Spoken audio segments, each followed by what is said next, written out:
Welcome to Trove Talk, your gaming and getting to know you podcast. I'm your host, Trevor Starkey from TrevorTrove.com, and joining me tonight, Kaylie Woomer from the internet, who keeps trying to screw this up for me, so we made it through.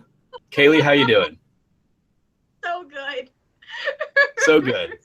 All right, Kaylie, before we dive into your gaming history, which is what we do here on Trove Talk, I still need to figure out like a good 30-second elevator pitch for the show and the intro basically, but whatever. Gaming and getting to know you, that took like long enough to let that roll off the tongue.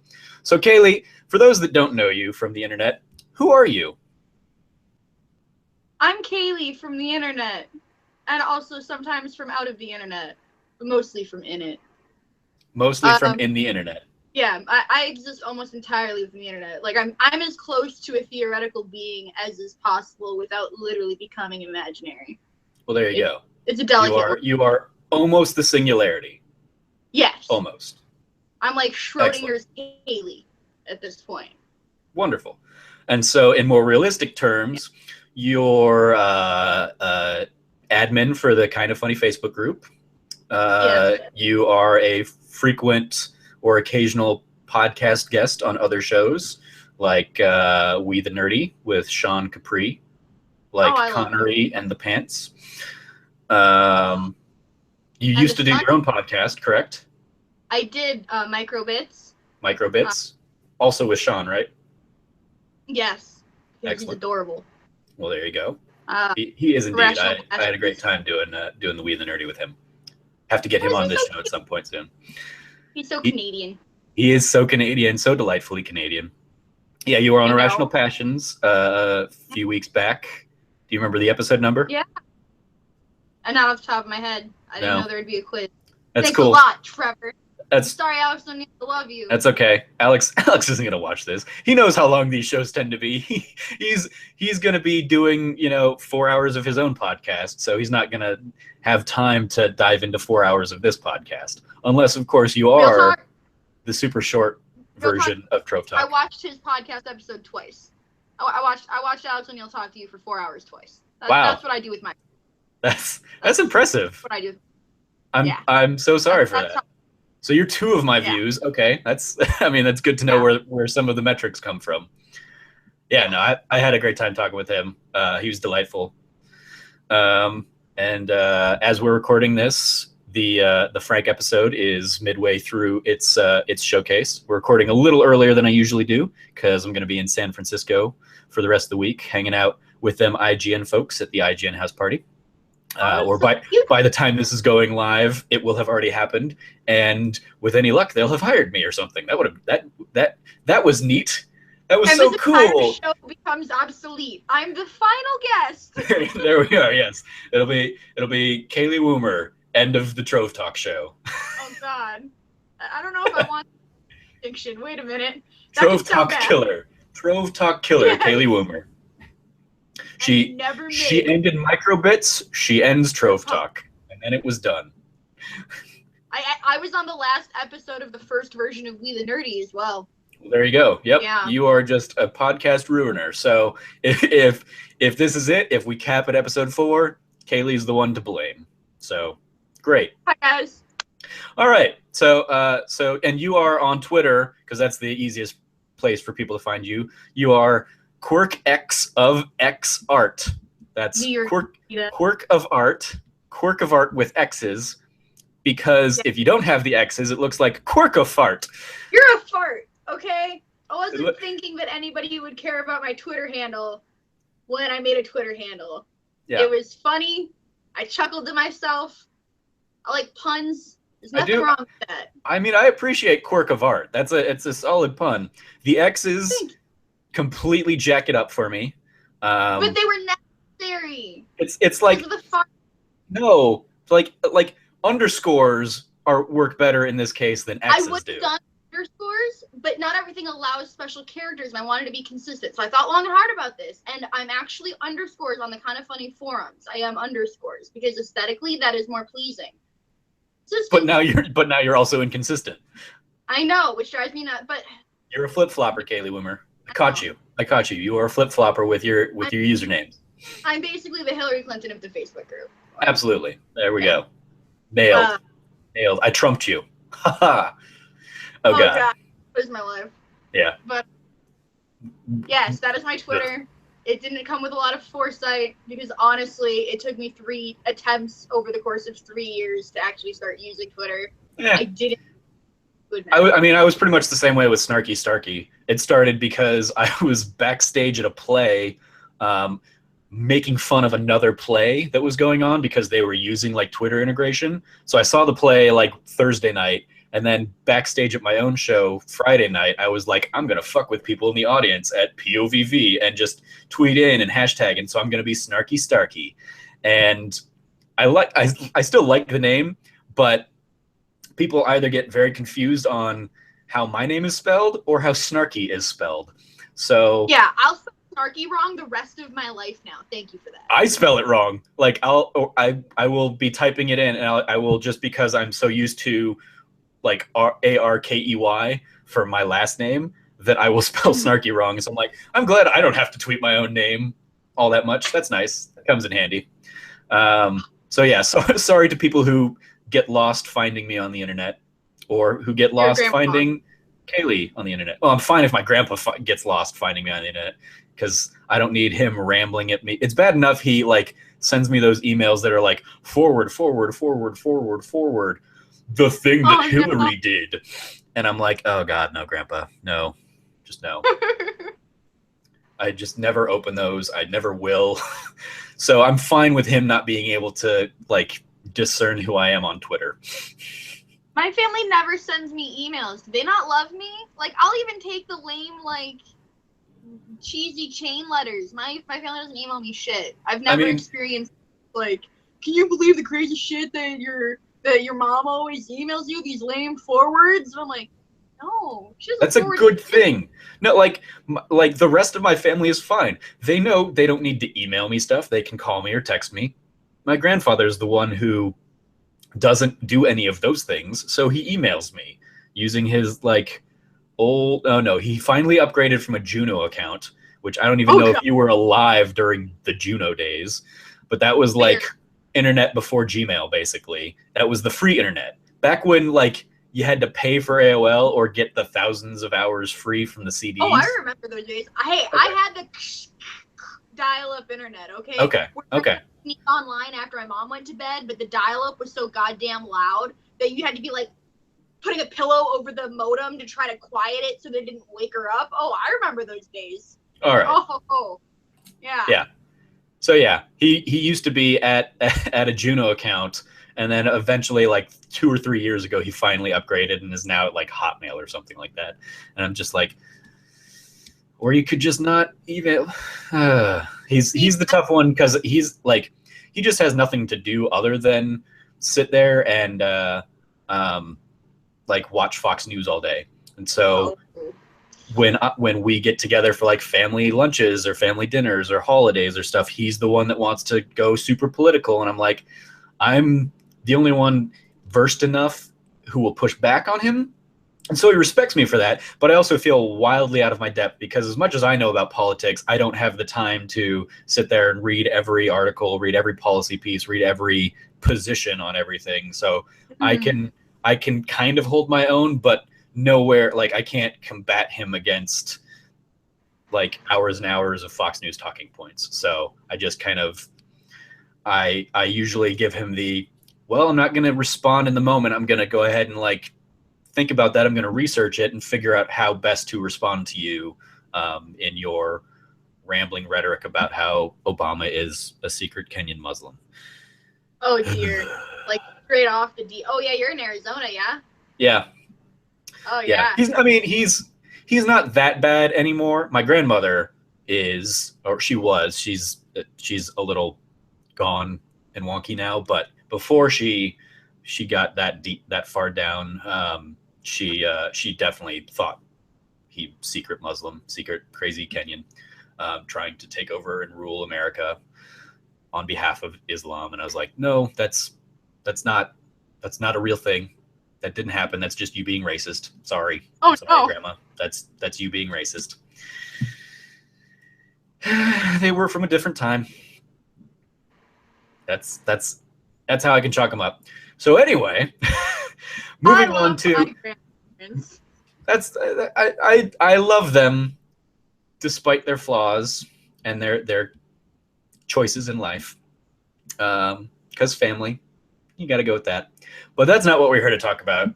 That's rarely what we're here to talk about on Trove Talk. Trove Talk, we're here to talk about your gaming history, Kaylie. At least that's the first chunk of the show, and usually a podcast within itself. So let's go ahead and chat about your gaming history, Kaylie. What got you into games? So my grandfather buys the strangest presents. Like, he's just this guy that he's really hit or miss. So like some years he'll buy like these really cool presents, and then some years he'll buy you this really, really strange shit. Like one year he came and he was like, "Oh, I got you the best Christmas present. You're gonna love it." And it was a frosted glass nativity scene set. Nice. I'm like, what am I gonna do with this? But then like last year he got me a very expensive turntable, speakers, and receiver. And then gave me a bunch of his old vintage records. Like, he's super hit or miss. It's weird. Like, he always shows up with, like, this bag of random shit. So he's, like, lottery Santa. Because you always get something, but sometimes it's crap. Yeah, that's fair. My dad's brother, my uncle, like, every year would basically get us something, like, out of the Sharper Image catalog. So it was usually just novelty stuff, like a popcorn maker or a hot dog machine that would like toast the buns separate from the dogs. Yes, totally seen that. Mm-hmm. That kind of stuff. So, and then other times he would get us like something really surprisingly cool. I mean, none of those things really stick out in my mind, but I can appreciate the kind of hit or miss nature of family gift giving. Yes, and so I don't know why he did it. He's not the most like, he's a man who still uses MSN right now. He's not the most technologically savvy man. He has an old like knob television set in his basement, like wood panel television set. He's got hooked up to his cable box. Mm-hmm. The knobs technically only go to like 12, so I don't know how the fuck it works, but you can watch cable on it. It's the weirdest fucking thing. I mean, it's usually this is how we used to do things back in the day, Kaylie. You'd turn that to like 3 or 4, and then the cable box would do the rest of the work. That's where you actually change the channels. Yeah, it's like that. It's very strange, but it's old, like from the 80s. I don't understand. Yeah, yep. But that is old. Super old. You love me. But when I was in 2nd grade for my birthday, which is in March, he got me the clear purple Game Boy Color. I have no idea why he felt the need to buy it for me. I don't know why he thought it would be a good present. No idea, but all I know is that all of a sudden, like, I didn't even know what it was at first. Like, he was just like, "Oh, I got you this really cool thing. They're all the rage. They're super nifty." And I remember so distinctly, we go to, not even GameStop at the time. This was back when EB Games was still around. Yeah. Yeah, and so we go in there, and I bought Pokemon Blue and Pokemon Yellow. And Pokemon Blue was a Game Boy game and not a Game Boy Color game. And so I remember the cashier trying to explain backwards compatibility to my grandfather. So my grandpa's like, "No, that's a Game Boy game. This is a Game Boy Color. Is it going to work?" And he's like, "Well, if you're not going to get color, it's going to be like, you know, it's going to be blue and like the white clear color. It's not going to be in color, but you can still play the game. Like, it totally works." And I just remember my grandpa being like, "I don't know." And he almost didn't buy it for me. Well, that's, he was so worried. Yeah, no, that was like, we shit on like Nintendo now for like renaming or naming their console the Wii and then the next one the Wii U, but yeah, Game Boy Color, Nintendo, Super Nintendo, they've kind of always had that problem and confused like parents and whatnot. So yeah, I mean, like, if you weren't in the know back in the 80s or the 90s, and there was like an article not too long ago that Vice or somebody put out that was basically talking about like back in those times, parents thought the Super Nintendo was a huge ripoff because people didn't realize that the system was going to go obsolete effectively. Wow. Yeah, and like, so he like, but let me pick out 2 games, and I was super into the Pokemon TV show at the time and the card game. But I had never actually played the video game because I didn't, have a thing to play it on. So I got Pokemon Blue. Of the 2, Blue and Red, I chose Blue because I liked the water Pokemon. I wanted to be Misty when I grew up, and I wanted to be a water Pokemon trainer, obviously, so I went with Blastoise. Mm-hmm. And then Pokemon Yellow, because it was based on the TV show. And I wanted to play Pokemon Yellow only with Pikachu, because Ash didn't fuck with other Pokemon in the beginning. He went to Brock, and he played and defeated Brock with Pikachu. And so I tried to defeat Brock with Pikachu. And it's fucking impossible. And so I didn't it's not, you just have to level up super, super high. Yeah. Do you understand how strong my Pikachu was when I finally beat Brock with nothing but a fucking Pikachu? It was intense. I mean, didn't he have a Caterpie at that point? And then, do you know what comes after? Misty. Oh, yeah. And so I had to beat Misty, my hero, which was devastating. And for some reason... But that's way easier with a Pikachu. I know, it's way easier with Pikachu, but for some reason, I don't understand my thought process other than the fact that I was in 2nd grade. I had saved my game once. You go to options, save, and it saves the game. Before defeating Brock. And then I defeated Brock, defeated Misty, and then went to go save my game again. And for some reason, I just turned my system off. I didn't even save. I was like, it'll know that when I turn the system off, I want to save the game. And it'll automatically just save it somehow. Like, it'll know. I don't know why I thought that. It doesn't make a damn bit of sense. But I did not save my game. Just didn't. And I was so frustrated that I never played Pokemon Yellow again. Oh, nice. Never got any farther. Yeah. Which one did you play first? Did you play, had you played through Blue? No, I started with Pokemon Yellow, so then I put it down. Okay. And I put Pokemon Blue in, and then I played the shit out of Pokemon Blue and never went back. Okay. That's interesting, because I was I went the other way. I got Red, my sister got Blue, and then we played through that for a long time, and then when Yellow came out, I picked that one up and played the hell out of that one, but because I'd already beaten the game, I knew the strategies and what to do with it. So, yeah. No, I went into Yellow completely blind and decided to play it the hardest way fucking possible. Yeah. For no reason. Yeah. So then I put it down and just never touched it again. But I wonder whatever happened to that stubborn little Kaylie. Yeah, I don't know. And then eventually, I got real patient and calm, and everything became fine. Yeah, no, absolutely. Perfect.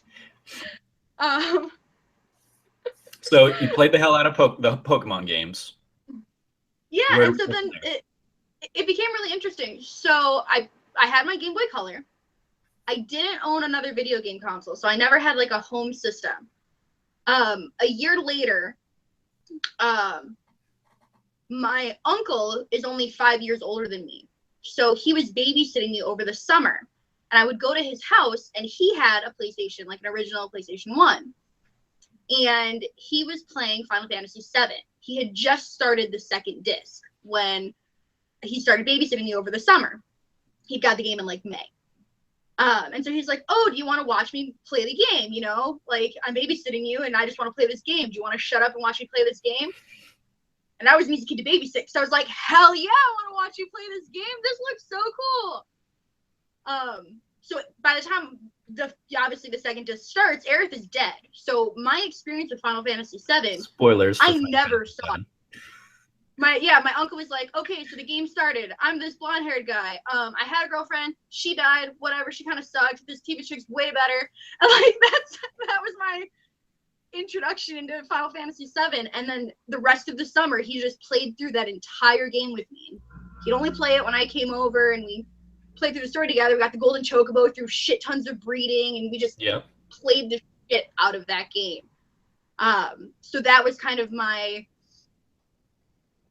even my gaming experience, because it wasn't something that I played, because it wasn't even so much that my mom was girls don't play video games. It just didn't even cross her mind to ask, oh, do you want one? I had 8,000 Barbies, so she just didn't think to ask, do you also want a PlayStation? Mm-hmm. But I'd always just, I love stories. I was a huge reader as a child, and so I thought video games were this really cool medium where, unlike movies where you have this short amount of time to tell a story, you can really invest in a world. And it reminded me of novels in that same way, that you can just get so engrossed into this world that's being created. Yeah. And so that's kind of where I come from as a gamer, that place of story and character is what really matters to me, because that's what attracted me to games. It was just another way to experience story in a format that books can satisfy, but movies and TV shows I didn't find as satisfying because they couldn't get as deep as I wanted. Mm-hmm. So some time went on. And remind me of your family setup. Like, do you have brothers? Yeah. I have both. So brothers and sisters. I was Older, younger? child. Yeah. So I was an only child, and then when I was 9, my mom got remarried and had 2 children. And then when I was 13, my mom got divorced and then got remarried. And I have a stepsister. And then we adopted my baby cousin when he was a year old, and he's now 11. So there's a lot of us. But you were kind of you were the guinea pig, so you didn't have older siblings that would have had video games. Is kind of what I was what I was directing towards. Okay. Exactly. So like I don't want to say dates because I don't want to like date myself or get them wrong, but I remember very distinctly coming home. God, this had to be 2000. And my mom had, I think, just gotten her tax return. And so she bought 2 things with it. She bought a home computer, and it was like our first like home computer where we had like the internet. They had to unplug the phone and plug the computer into. Yeah. And she bought my stepdad a PlayStation 2. And so like the computer was for me to play on, and the PlayStation 2 was for him. Now that became very quickly me borrowing his PlayStation 2 all the time. Mm-hmm. And then eventually the PlayStation 2 going into my room. There you go. So there was, between then, probably, a couple years where I had my Game Boy and that was it. So I watched my uncle play Final Fantasy and I was just engrossed with it, but video games were something not for me. Nothing that I could ever experience myself. It was something that other people had, and if I was at somebody's house who had video games, I got to experience them, but they weren't something I ever thought that I would get to experience myself, because consoles are expensive and video games themselves are expensive, and that's a technological hobby beyond me. Yeah. So when we got a PlayStation 2, it was like, whoa. And did you have any other friends that like were game players growing up? No, and so that's where it got really interesting, was when I was in middle school. So I would play like, my stepdad wasn't really into games that fit the games I liked, so he had like, the games I would play of his were like Dave Mirra's Freestyle BMX 2. I played the hell out of that game. Because that's the game he had I liked. Like Tony Hawk for biking. Yeah, I mean, just like, he didn't even have Tony Hawk. He had Dave Mirra. Why? I don't know. Like, he had these weird games that weren't games I wanted to play. So I had this PlayStation, but technically wasn't mine, and the games didn't draw me the way that Final Fantasy did or that Pokemon did, because they were just, these super bro games, because he liked bro games. Mm-hmm. And so games kind of died out, and I was still more of a reader than a gamer. I read all the time. And then when I was in middle school, I became very good friends with a girl who was really into Japanese culture and anime and manga, and she's like, you love reading, you should read these. And so she got me really into manga, and that transferred into getting really into anime. From there, it became kind of interesting because she had a Nintendo 64, and she had like Pokemon Snap, Pokemon Stadium 1 and 2, Ocarina of Time, Majora's Mask, Harvest Moon 64, and we would play games all the time. And then I had the PlayStation 2, which she didn't have, so I would bring it over all the time, and we would rent anime games from the video store. So I started getting back into games again through the channel of being an anime fan. So like the Shaman King video game, Inuyasha and the Secret of the Cursed Mask, the Yu Hakusho Dark Tournament fighting game. So all of these different anime games we would start playing. And then once we started playing all of the licensed anime games, because there weren't that many, we started playing games that looked like anime games. So then I played Yiz Arkham Nepishta. Why? Because the chick on the cover looked like anime. That was my criteria. You know how I picked up Disgaea? I didn't know it was a rare game. I didn't know it was this super expensive, hard to find JRPG, strategy RPG from Japan. No, I walked into our video game rental store and we had played every video game that had anime stuff on the cover, Dot Hack, all of those. And then I was like, oh, here's an anime guy, Disgaea. This looks cool. Brought it home. Like, that's how we got into games. And so I transitioned more. Then we started playing Star Ocean till the end of time, Final Fantasy X, things like that. And I was able to then be old enough to where I had my own income, to where I could buy my own games, the kind that I liked, the kind that interested me. I got a GameCube for Christmas because I finally was like, hey Mom, I like video games. Can I have a GameCube? And she was like, oh yeah, here you go, sure. Why didn't you ask? Like, I played Tales of Symphonia. Mask. Wind Waker was a huge game for me as a kid. So it kind of took a long time for me. There was never like my entire childhood was gaming, but it was just these moments where gaming was these huge points of my life and then slowly became a bigger part of my life. So I can remember being as far back as, 6 with my Game Boy Color, but then there was this huge chunk of time that I didn't play games. And then I remember playing Final Fantasy VII, and that's a huge important memory of my life. And there's this huge chunk of time I didn't play games. And then of all things, anime is with games. When you had the PC, did you get into any computer gaming at all? I did. I had my mom got me all the Nancy Drew video games for PC. Okay. I had the Barbie Detective games for PC. I remember my sister had those. Scare Island. Which? I played the hell out of some Monsters Inc. Scare Island. Okay. So I played like the pinball game that comes on the PCs, the Galaxy one. Yep. I learned how to play Hearts on PC. There you go. I think I did too. Yeah. It's the only reason I know how to play spades now.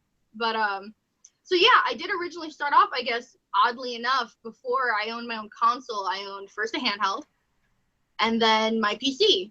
And I played games on that, but I always knew PC gaming was the most expensive type of hobby. It had always had that kind of reputation for me, and I knew it was like, oh, if you want to keep up and play real games on a PC, it's expensive. And I've always, been cheap and thought of like, I can't ask my mom for a high-end gaming PC all the time or, all this crap. So to me, gaming as a PC gamer was never a real option. I've never considered it. Oh, I played the Harry Potter games on PC too. The first 2. There you go. Yeah. So I did play a lot in the beginning, but as soon as once PCs evolved to where there was anything more than, this game runs on pretty much every PC, I tapped out very early. Like, no, thank you, I'm good. My PC probably can't run it. If certain PCs can't, mine probably can't. Like, okay. Yeah, I was always like years behind in my PC gaming. It was the same kind of thing. Like my dad actually was fine and interested in like rebuilding his computer every so often, but it was always like, we'll do it when the parts are cheap enough and it's not a huge investment. So I was playing stuff like The Sims, which wasn't like taxing on PC. But yeah, I was never like pushing the graphical limits of PC. Like the most intensive I got was like Skyrim eventually, like on this computer that I have now, which I got like in college. I played Skyrim and that lagged like crazy. It's basically like playing the PS3 version of Skyrim on my computer, but I got through it. hella zing. Yeah.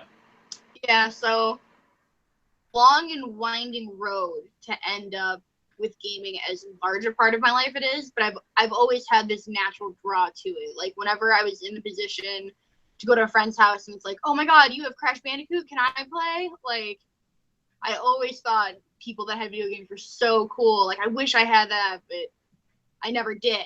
And I so mean, yeah, of course we were cool. Once I could, it was like, oh wait, I can just buy my own fucking PlayStation?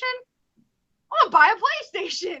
I can just go buy whatever games I want. Fuck you, people. Exactly. So, so what kind of stuff did you play on like GameCube when you got that system? Tales of Symphonia was huge for me. I played it over winter break in 7th grade. I didn't sleep for 2 days.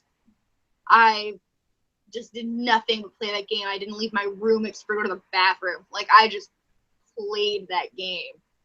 Harvest Moon Magical Melodies, which had achievements before achievements were cool. Thank you very much. That was the whole point of the game. You unlock achievements. Mm-hmm.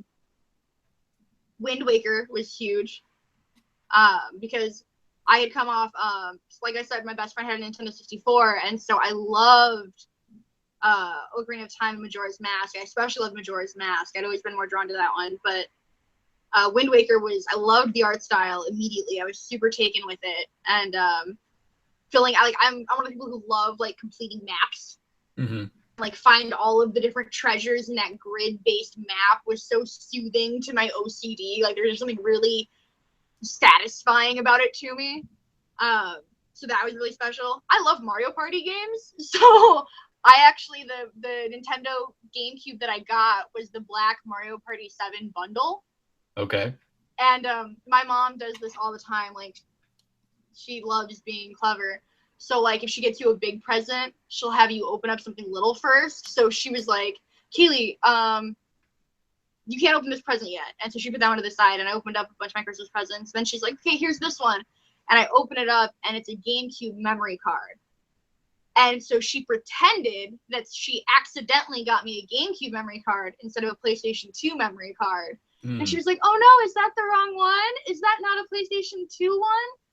And the only thing I asked for Christmas was a GameCube. So I'm like, I wonder why you bought the wrong one, Mom. I wonder what's in that giant box you haven't let me open yet. I wonder what's going on here. I'm super confused and don't know what's going on.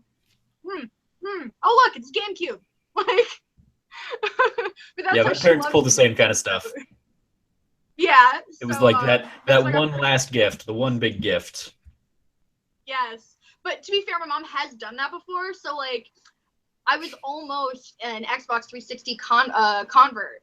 So, gosh, 2009, I asked for an Xbox for Christmas because PS3s were expensive. They had all the wrong marketing. I really wanted to play Eternal Sonata, and that was an exclusive at the time. BioShock was an exclusive at the time. They had, exclusives I was interested in. They were like the console was really popular. Sony's console had that ridiculous Spider-Man font. Like, it just looked like Sony botched it. Like, I was shocked. I'd been a huge PS2 supporter. I still remembered my days of, rushing over and playing Tekken 3 and Final Fantasy 7 with my uncle on the PlayStation 1, and I was like, I'm gonna buy a 360. So I asked my mom for an Xbox for Christmas, and for Christmas she got me an original Xbox in 2009. So like, she does gotta be specific there, Kaylie. I do. And so like the same year I had an iPod Touch and a BlackBerry Curve cell phone. She accidentally got me a case for the Touch BlackBerry phone. Like, she had combined the two in her head, so she got me a case that didn't work for either device. So, like, she's always this close a lot of the time. So, to be fair, that GameCube memory card thing could have been legit, and it wouldn't have been that far off. That's fair. Except, I mean, like, there's confusing because of weird names and similar names, and then there's, like, completely getting the wrong thing. So... Again, like my mom would do this thing like where she would basically give us like all of the sales pamphlets and stuff and be like, just circle what you want. Like, don't, or if you're going to write out a list, like, make sure it's very specific, because I'm going to go and I don't know what I'm talking about, so I'm just going to go ask somebody and hope that whatever you wrote down is the right thing. So yeah, it was very specific of like, I want this game, but it has to be on this system, because otherwise, like, yeah, I didn't have, I mean, it wasn't like 360 times or anything, but like, I could have asked for something and had to make sure we were talking about the Nintendo version and not the Sega version or something like that. So yeah. Mm-hmm. Yeah, games are confusing to old like people. A technology block. It's okay. So you had your original Xbox. Did you do anything with it, or were you just like, screw this, this is an old system, and like traded it in or something? I didn't know how to tell her, and when she got it, she's like, no, this isn't just for you, this is for the family. And I'm like, well, the family can have it. Well, I didn't say it like that, but in my head, I was like, well, the family can have it. And I'm like, okay, so, Mom, there's the Xbox, then there's the Xbox 360. This console is almost 10 years old. This isn't exactly what I was talking about. 2009, yeah. It was not almost 10 years old. It might as well have been. Uh-huh. It's actually sitting on a shelf over there. My little brother played the shit out of it until like 2 years ago when he got his 360. Which by then the Xbox One had come out.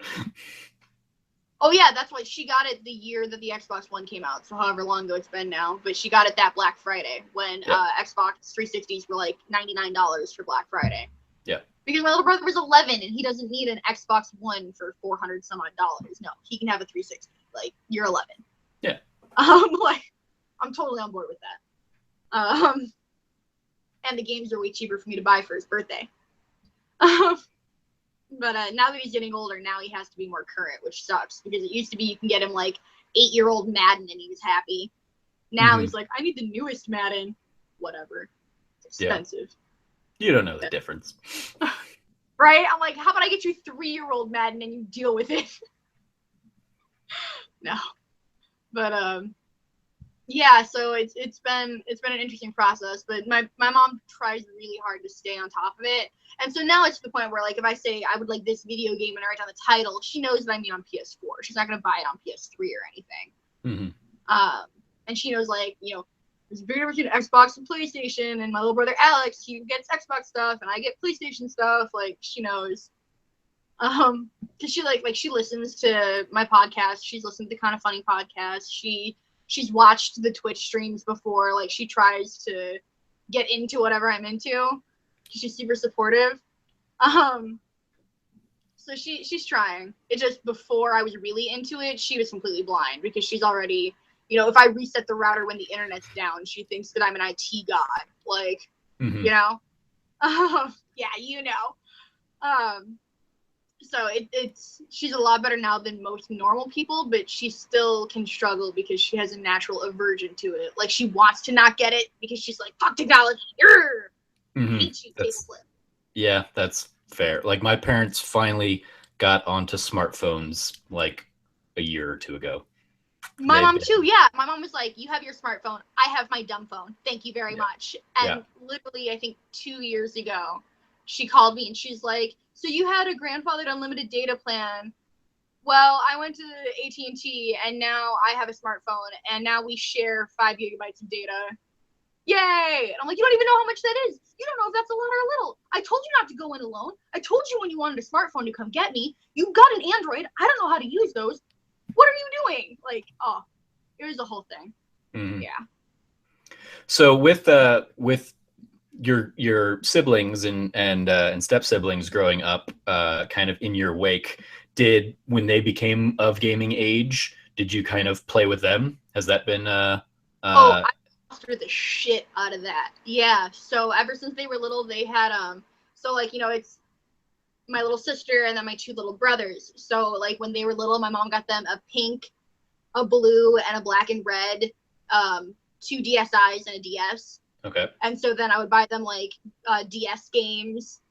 and things like that. You know, my littlest brother loves Pokemon, and so he's like, right now he'll just run down and be like, "Did you want to know how strong my Pokemon is? He's level 38. He's gonna evolve to his second evolution soon."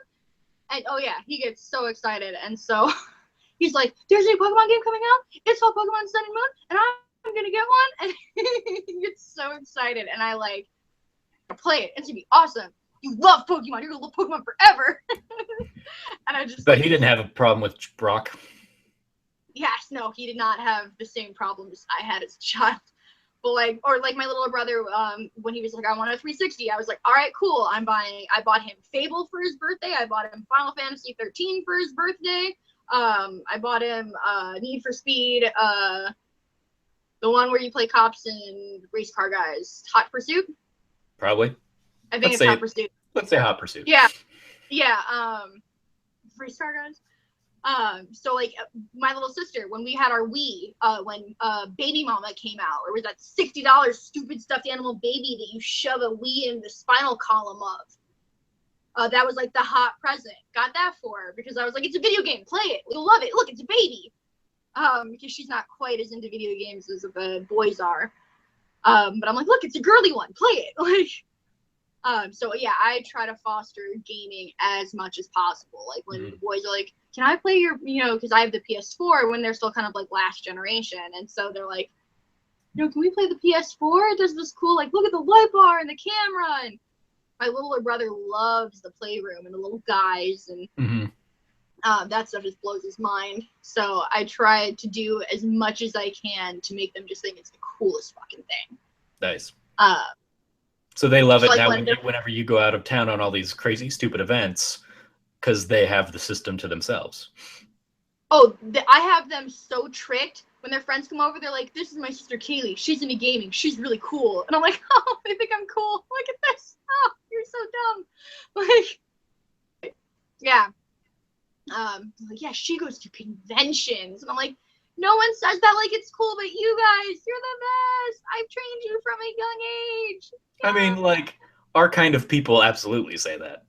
Like, going to conventions. Kind of people, like, exactly. Yeah, I'm molding them into our kind of people. Yeah, that's what you got to do. You got to start them young. Oh yeah.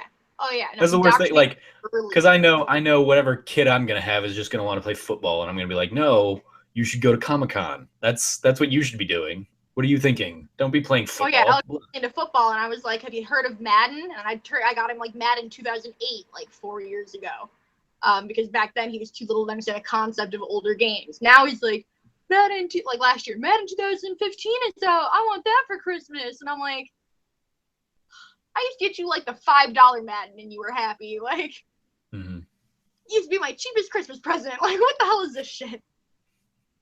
But I try to keep them interested because it's my favorite thing. Yeah.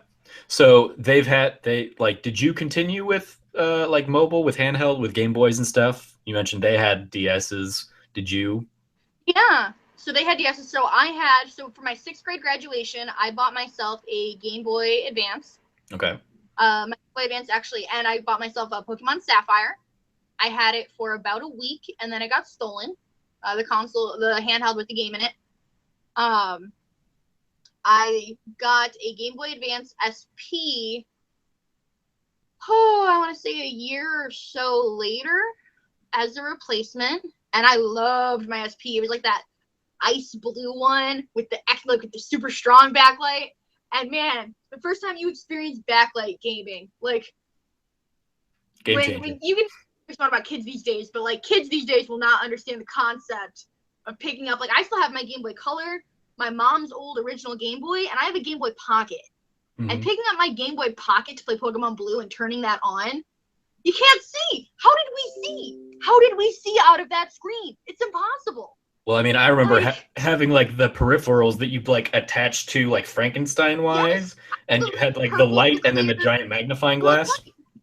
Yes, yeah. And the magnifying glass with the light in it. Yes, but I had the blue SP that had like the button that like pumped up the brightness too, and it was like that cool flip phone style. Like, oh, I loved my SP. That was my favorite thing. And then I saved up all my Christmas money to get a DS.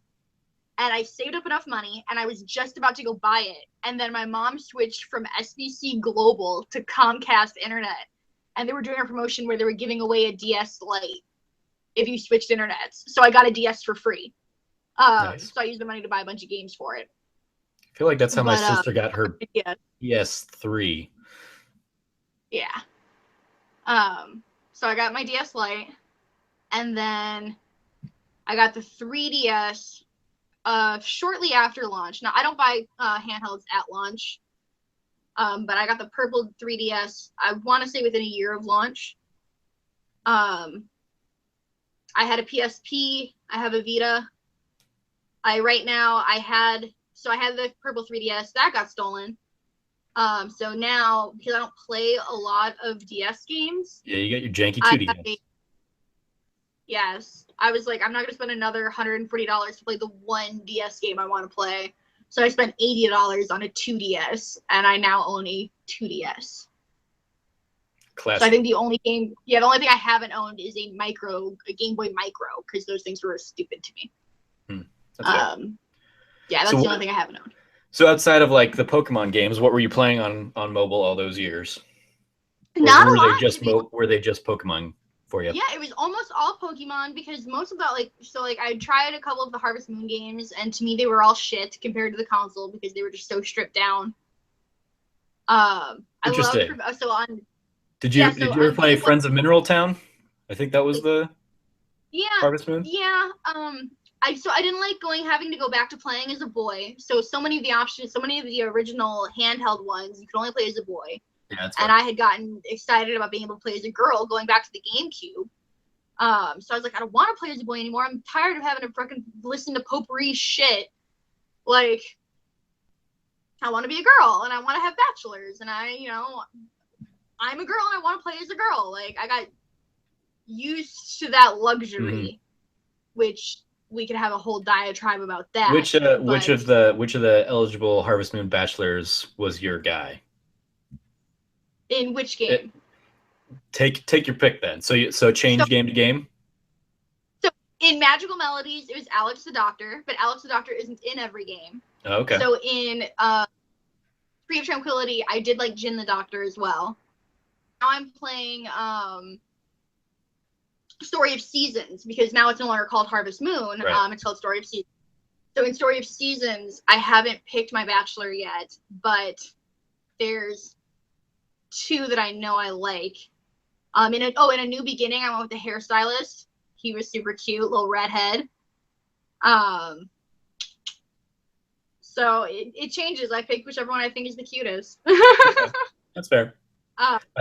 Because I stopped playing probably around the GameCube and PS2 ones when they went to like 3D. I was like, it just wasn't for me.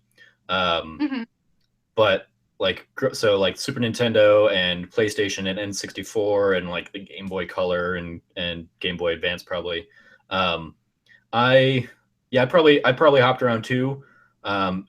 Typically because it was like I wanted to pick whichever one wouldn't leave town or would leave town if you didn't pick them. On Nintendo 64, Karen every time. Yeah. Karen. Yep. Yeah, so it was like Karen in 64 in Back to Nature on the original PlayStation. It was Potpourri, because if you don't pick Potpourri, she like goes with Kai, who's he's only there during the summers. He's the little runabout who sells Kai's popcorn cute. on the If you could beach. play as a girl in those games, would have picked Kai. Oh yeah, that doesn't surprise me. The troublemaker who only shows up for the summer and then he leaves and doesn't care what he leaves behind. But he's just leaving. He's just leaving behind broken hearts. That's all Kai was. No. So that was that was kind of my way of playing. But I was probably like Ellie. Ellie was probably like if I didn't care, I was like Ellie. Yeah, I'm gonna go with Ellie. She cares about her siblings. And Back to Nature, which is my favorite, she like worked as the nurse. So yeah. Yeah, I liked Ellie too, but I usually picked Karen. She was a badass. I mean, she is the one that likes that loves wine in pretty much every game. She owns the vineyard in 64. What do you want from her? Yeah, exactly. I don't trust a sober vineyard owner. It's like trusting a skinny cook. Yep, that's fair. But so up until my DS, I didn't really play anything but Pokemon games. One, because until my DS, it was mostly like my grandpa got me my Game Boy and my 2 Pokemon games, and then it was just like, I'm 7. When am I gonna have the money for more games? Because again, I knew they were expensive, and I could never. A Barbie was $10. A new video game was, $50. And so I could never bring myself to be like, can I have a new game? When I could there was so much doing Pokemon where I was just like, max leveling. It would take, months and months and months to play through the story and just like so much stuff to do. And did you ever catch them all? No.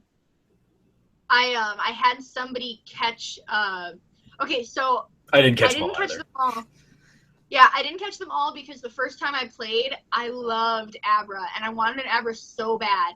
And I found this area where they would pop up, and I tried catching an Abra for like an hour, and they would just teleport away. Like you couldn't, if you attacked them once, they didn't really teleport. But if you tried to catch them without full health, they'd break out of the Pokeball. And I got so frustrated, I used my Master Ball on an Abra. Wow, that's one way to do it. Yes. I was like, I don't care about Mewtwo. He's ugly. I want this cute little Abra. Yeah. Oh, Kaylie. You realize you could just put him to sleep, right? You could do that. Oh, and that was and I still play Pokemon this way. My Pokemon never know completely offensive attacks.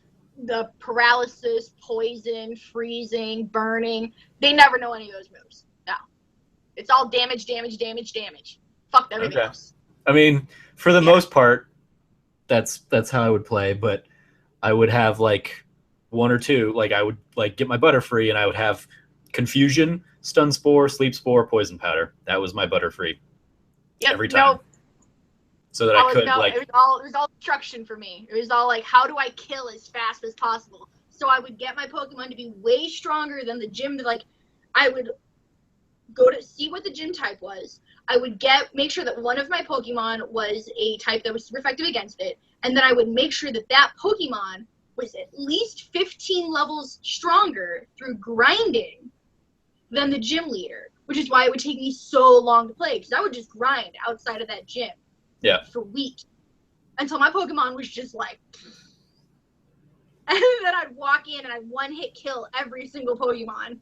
And then go to the next gym where it'd be a different type. So then another one of my Pokemon would raise up to be that high. And so slowly off, 6 of my Pokemon would be high enough. And then we'd go to another gym. And that's how I played the game. You remember like your original like Hall of Fame team? No, it was definitely Blastoise. I definitely had a Ninetales, because I loved Ninetales, and I always used the damn, like, I would get a Vulpix, and I would immediately use a Firestone on it, like, as soon as I got one. I wouldn't train it or level it up at all, so I'd have, like, a level 6 Ninetales. Okay. I would have a Victory Bell named Victory. Sure. I had my Kadabra. And I can't remember what else. Yeah. I know Vaporeon was big for you on the card game. Did you have Vaporeon in the game? I didn't use, because I had Blastoise, I always wanted to have at least one of every type. Uh-huh.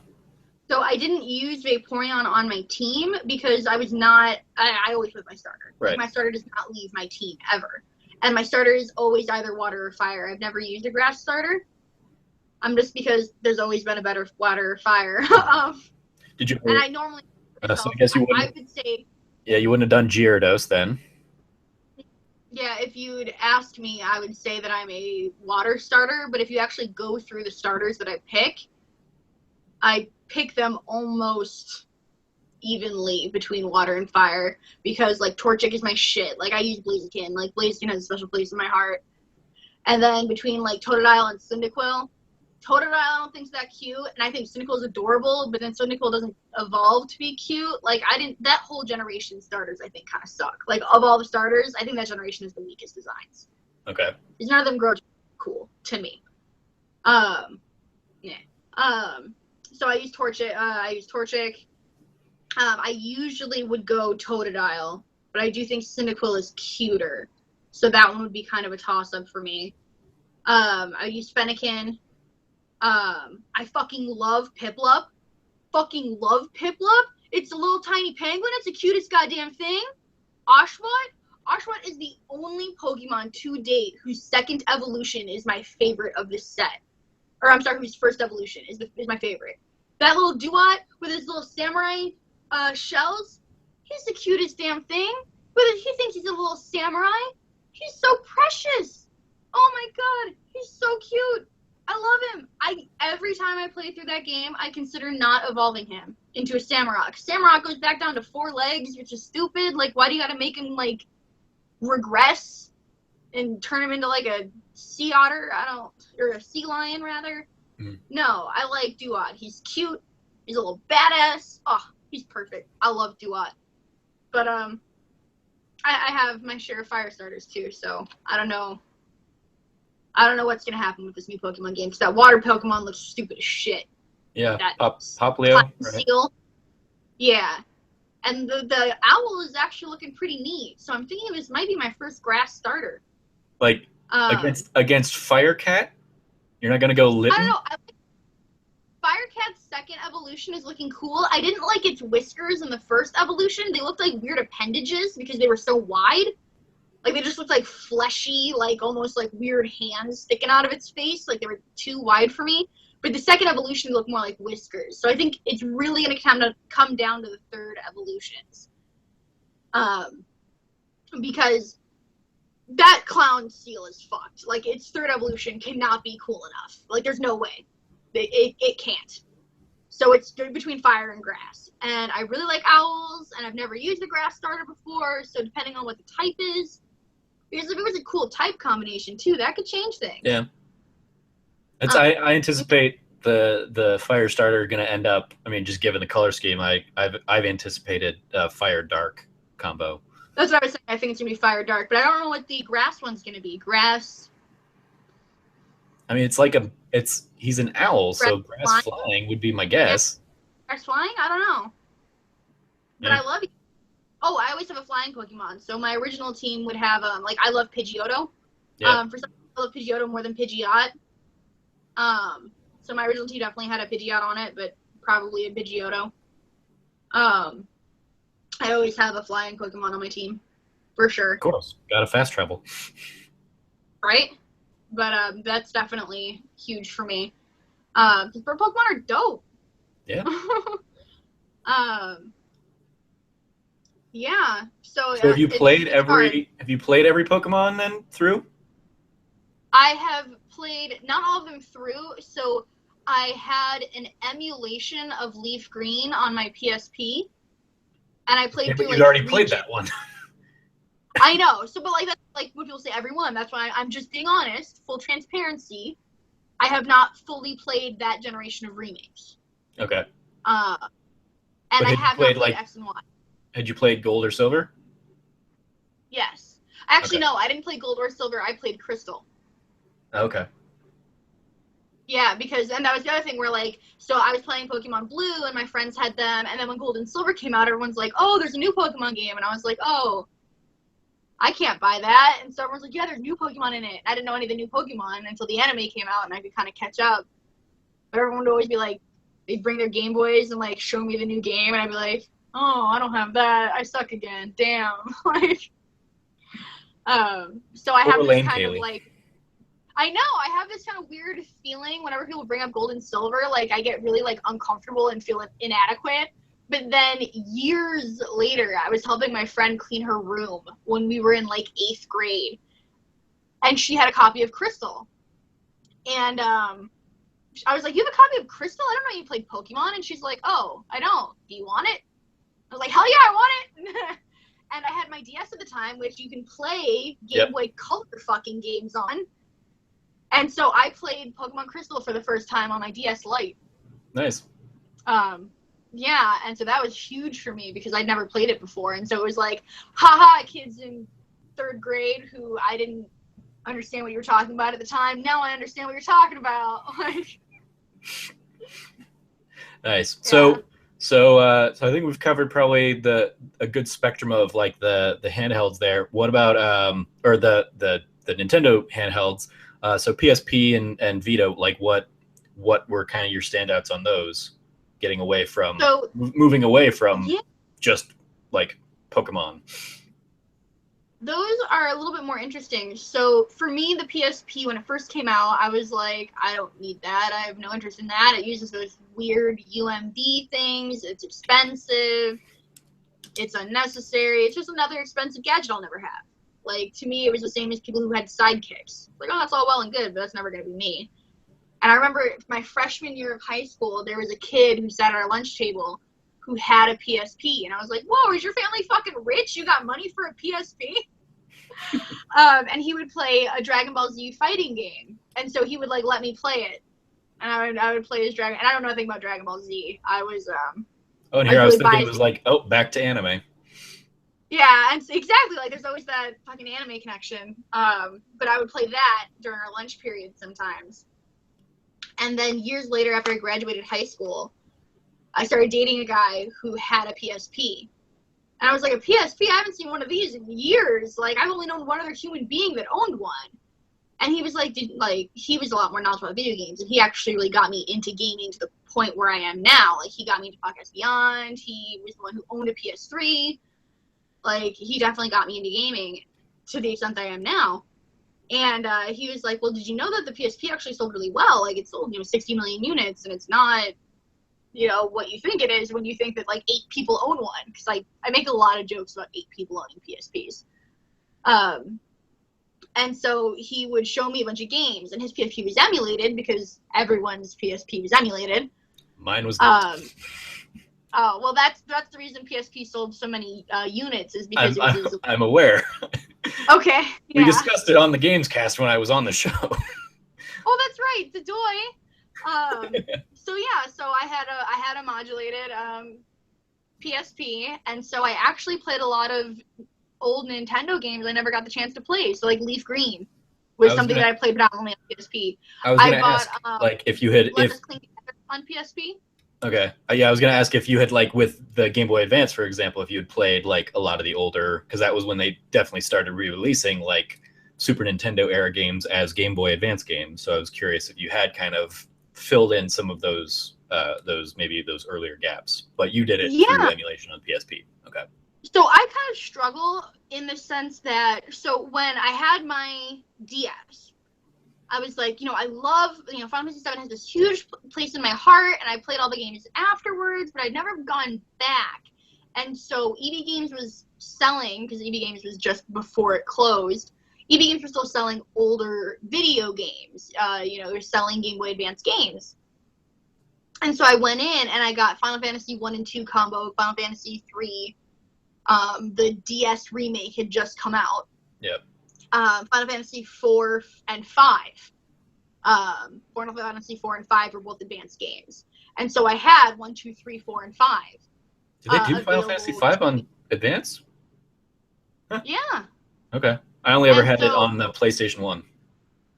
Oh, really? Yeah. I played 1 and 2 were on the same copy, and then 3 I had as a DS cartridge, like in a DS game. And then 4, and I thought I had 3 cartridges, so I thought I had 1 and 2, and then 4, and then 5. Maybe I'm wrong. But I didn't play for more than... Look at that! I've also got, like, all of my Pokemon cartridges here. I've basically got a little case that has, like, all of my, like, Game Boy Advance so games. Cute. And yeah, Final Fantasy 6 and Final Fantasy 4 being on did not have 6. The DS or the Advance are probably some of the best ways to play. Final Fantasy 4 when they did like the 3D version of it on the DS, that's a solid like remake of the game. But yeah, that's so when you say you had Final Fantasy V, I'm like, oh, that's like one I don't have in my collection. So yeah, this was right when 3 came out as a remake. And so I remember the commercials for it being this big deal. And so I bought 3, and that's when I was like, why don't I try to get the other ones? Yes. I played an emulation of Leaf Green, but not the real thing. And I couldn't get into them. I was like, oh, these are all real cliche, boring storylines, and, you know, the graphics are shit. And so, like, I'm so spoiled with my, like, I grew up with 3D graphics. Like, you know, I had that Nintendo, Super Nintendo era. So you don't have the love for sprite-based games, 2D games. Exactly. I actually kind of actively dislike that style when it gets down to that level. Like, I love sprites. I think they're beautiful. And I even like the 8-bit style as an aesthetic because I think it's cute. But in terms of playing the game, I always want, like, that Persona 4 beautiful anime cutscene. Or, like, to see the characters as, like, the concept art. Like, I want to know what they actually fucking look like. I can't get the idea of what they're supposed to look like with these blocky squares. Like, I want to know what they really look like. And if you have both in the game, I'm fine. But when you just have that limited graphics, I'm just like, wow, this is ugly and we can do better. But back then you couldn't. Like, I get it. But, like, for me, I've always been able to do better. So I don't have that love or nostalgia for it. So I played all of them for no more than 2 hours, and I just couldn't get into any of the old Final Fantasies. I mean, I bought Final Fantasy VI for my Vita, and I've put about 5 hours into it, and I just struggle so hard to keep playing because it just doesn't grab me. Well, you've disappointed me immensely, Kaylee, as that was my favorite game for my pilot episode. I know. And it was Colin's favorite, and I really wanted to play it because Colin recommended it so voraciously. And I feel like, you know, with all RPGs, there's that hump. Like, you have to invest a certain amount of time. And I feel like with Final Fantasy VI, I'm on the precipice of getting into the game because I know I'm still not into the storyline. I can feel that. Yeah. And I just get over it. But I'm kind of lost right now, to be honest. Like, I don't know where the fuck I'm supposed to go. Okay. At all. And I've been wandering around the fucking overworld. I'm sure I could help you through that, but we don't need to cover that in this. I would say I definitely would love if they that's the one I wanted them to re-release for forever. Yeah, if they remade it with better graphics, I think I could really get into it because I get so stuck on I have a certain expectation of how a game should look now, and I struggle when I feel like a beautiful story is being trapped in this casing that it could just, you know, that's why I want the Final Fantasy VII remake so bad, because it could tell that beautiful story with even more amazing graphics than what they had then and really expand it and, like, get you into that universe even more. And, you know, I love remakes. I just think it's really cool to be able to go back in and make everything prettier. Did you ever, on Final Fantasy VII, did you ever go back and actually play through the game, or is your entire knowledge base of that game disc 2 on just watching it? So I went out, and so I went to EB Games when I got my PlayStation 2, and I was like, wait a minute, now I can go buy Final Fantasy VII, and I can play through it myself. And I bought a copy on PlayStation, you know, all the discs. And I went home, and I put it in, and I was like, this does not look like how I remember it. This is blocky, and it looks like shit, and I do not remember this in my head. And I played it for less than 5 minutes. And I turned it off, and I was like, I do not want to taint my memories with reality. I just want to hold on to what I have, and if they ever remake this game and make it beautiful, I would love to relive it, but I will not go back and play this game and rewrite my memories with facts. Like, you just want to live through those nostalgia goggles. La la la la la. Exactly. Yeah. Yes. So I specifically I can't look at Final Fantasy VII screenshots because they're so ugly. And I remember that game being so beautiful. Oh my god, what is this wonder? Like, because the next thing I was gonna say was if we're not gonna get like a proper remake of Final Fantasy VI, giving it like the treatment that the Final Fantasy VII port got for like PlayStation 4, where you could like hit the analog stick and go at like 3 times speed, or you could turn on things where you can just kind of grind through real quick. You can get like infinite health, infinite magic, whatever. You can get that kind of stuff. Certainly, like that has some appeal to me, and might make going back and kind of getting over that hump that you described a little easier, if that was like a common feature of like, oh yeah, like because I went through and replayed Final Fantasy VII end of last year, and was like, I definitely don't want to spend 20 hours getting out of Midgar, but I can do it in 3 times speed. Okay, that makes it way more manageable for me and the busy life I'm leading now. So I definitely would appreciate that kind of like care and treatment given to some of those older games, so that people could jump into them easier without having to put 50 hours into the experience, when there is so much other stuff out there for them. Mm-hmm. But it also sounds like you just can't stand sprite graphics, so and like I said, I love probably not gonna work out for you anyway. Beautiful sprites. Like I do love like really beautiful detailed sprite work. I understand the work that gets put into it, or like looking at Blaze Blue and things like that and seeing just what sprite work is. And I don't want to disparage sprites. Like I don't want to start a war here. I'm not. I mean, no, it's too late. You're already dead to me. We're gonna. I know. I'm gonna barrel through this because I'm a professional, but then we're never going to speak again. This was the end of Trove Talk. You've killed my. I can't deal with this conversation again with another friend betraying me like this. So this is probably going to be it. Probably going to end it here. Oh no! Everything I love turns to suck.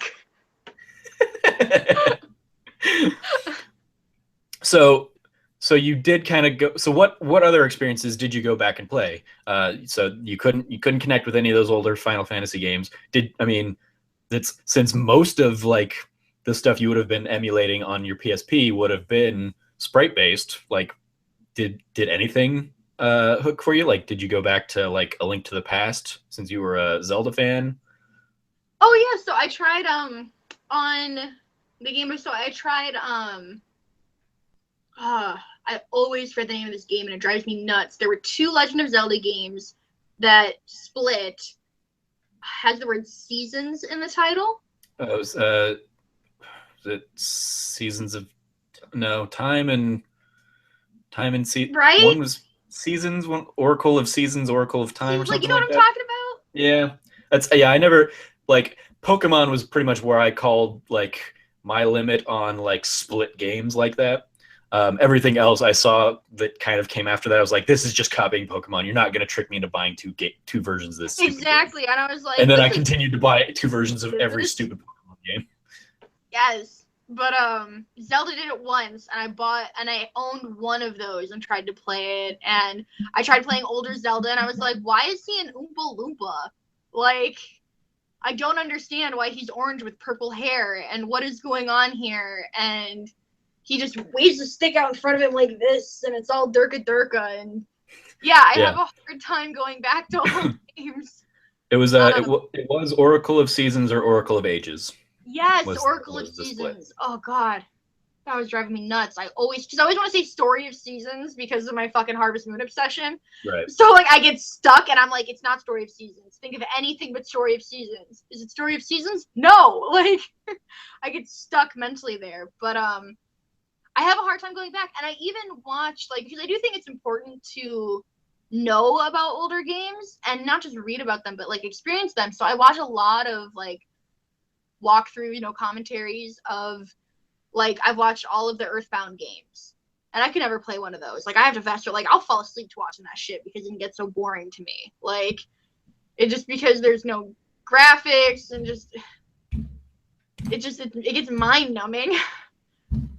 Or like I've watched the walkthroughs for Persona, like the walkthrough no commentary of Persona 1 and 2. Okay. And the problem I find with all of them is the same thing. Because they were so limited, I just find that there is such a lack of story. And I don't feel engrossed. I don't feel like there's any real depth. I feel like a lot of the stories are just these real cliches, especially with the early Final Fantasies. Like, the first 4 Final Fantasies are, like, the exact same fucking story. Hey, you 4, shit's going down. Oh, you're the magical heroes, we need to save it. Oh, look, everything's fixed. The end.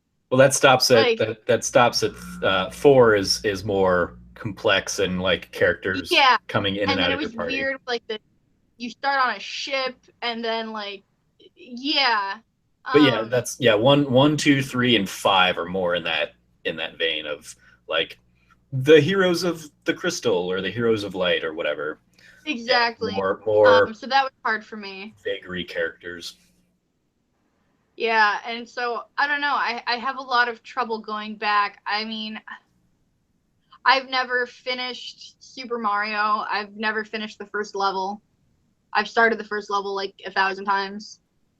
You can't. I suck. You can't even make it through. You can't even make it through like a 30-second level of Mario. That's like the level of your hatred for old game is old graphics. Yeah. Okay. I don't think Asteroid's fun. I don't think any of those old vector I mean, like, would you go back to fun. Pokemon now? Like the original Pokemon, would you like invest any kind of time in Red and Blue or Yellow or anything? And I feel like Pokemon I have nostalgia for, and I feel like that's really important for old games, and it can be hard to admit how important nostalgia plays a role in how fondly we remember old games. Mm-hmm. But because I have this weird blend of certain games I have such strong nostalgia for, and other games I'm just so detached from, I really believe that, like, you know, Pokemon I can go back and replay like it's nothing, and like I still own. Like I said, I have my Game Boy Pocket upstairs with Pokemon Blue in it right now, and I'll go play that and have a great time. But I can't go back and play a Mega Man game. Mm-hmm. Like, I don't find them fun. Yeah. So one of the earliest reviews I wrote for my site was of the Legacy Collection, and I grew up with the Mega Man games, enjoyed them plenty when I was playing them as a kid, but I do not have the love and the reverence that like Colin Moriarty does, and this was after I'd been on the show, so I shot him an email with my review and was like, I know you're going to disagree with everything I'm saying in this, but I just wanted to like put it out there and see what you think of the writing specifically. And he, sure enough, he came back and was like, I disagree with like this point. You're forgetting this. You're disregarding this. Because my basic thesis was that if this game got released today, it would be ripped to shreds for as glitchy as it is, as buggy as it is, as needlessly difficult as it is. And he was like you're completely disregarding like the sound, like what they were able to do on the cartridge at the time. And I was like, I'm not disregarding it. It's that it happened, but like that game being a product of its limitations does not necessarily make it a good game. It made it good for the time, but it doesn't make it a good game now to be released in 2015. But and again, like, he ended the whole thing with like, but keep writing. And I was like, cool, thanks. Yeah, to be fair to like games like Mega Man and games like Mario, and I don't like platformers. Typically platformers have very limited storytelling. I mean, who's gonna look you in the face and say, no, Mario has a great story? Like, no, like you're never like brought to tears by Mario. That's not a thing. A game, like I love games that make me like, when I think of Dragon Age Inquisition and when you have to make the choice for Cole's companion quest, I still don't know if I made the right choice. Like, I'm waiting for the next fucking Dragon Age so I can figure out, was I supposed to give him the amulet? Was I not supposed to give him the amulet? I've done both choices, and I've seen both outcomes, and I still don't know which one was the right one. Like, that shit keeps me up at night. Like, I played through that game 4 times, and the 4th time I had to make that choice, I sat at that screen for an hour. An hour! Fully knowing 100% the outcome both ways. And I was still like, I don't know. I don't know what to do. What am I going to do? I don't want to do the wrong thing here. Like, I still don't know. And Mega Man will never make me feel like that. Mega Man can never make me feel like that. And so it can be a great game gameplay-wise. Maybe it is. I don't care as much about gameplay. And so when you hear people who, you know, like Colin say, well, gameplay is king. Everything else comes afterwards. I fundamentally look at games differently. Story to me is king. I will play through games that have the shittiest battle systems, that are clunky, that are boring, that are stupid. Like, as long as I am really invested in the story. If I want to know what happens next, I will keep going. I will put up with a lot. That just doesn't bother me as long as I'm really invested in the story. Because to me, that is what is king. That is what I am playing for. So it also comes from me caring about something totally different than what someone like Colin is looking for. Colin thinks Resogun is an amazing game. I can't play that game for more than 5 minutes without getting bored because there's no story. Mm-hmm. So, like, there's a different philosophy to gaming that I have that people can disagree with me on. And I'll say, you know, I personally find Mega Man boring. That doesn't make it a boring game. I could get why someone who loves gameplay and thinks platformers are the shit and loves a challenge and wants to do the same level 25 times until they get those jumps perfectly would think that that's a great game. I don't like anything about the sentence I just said. None of that sounds fun to me. Yeah.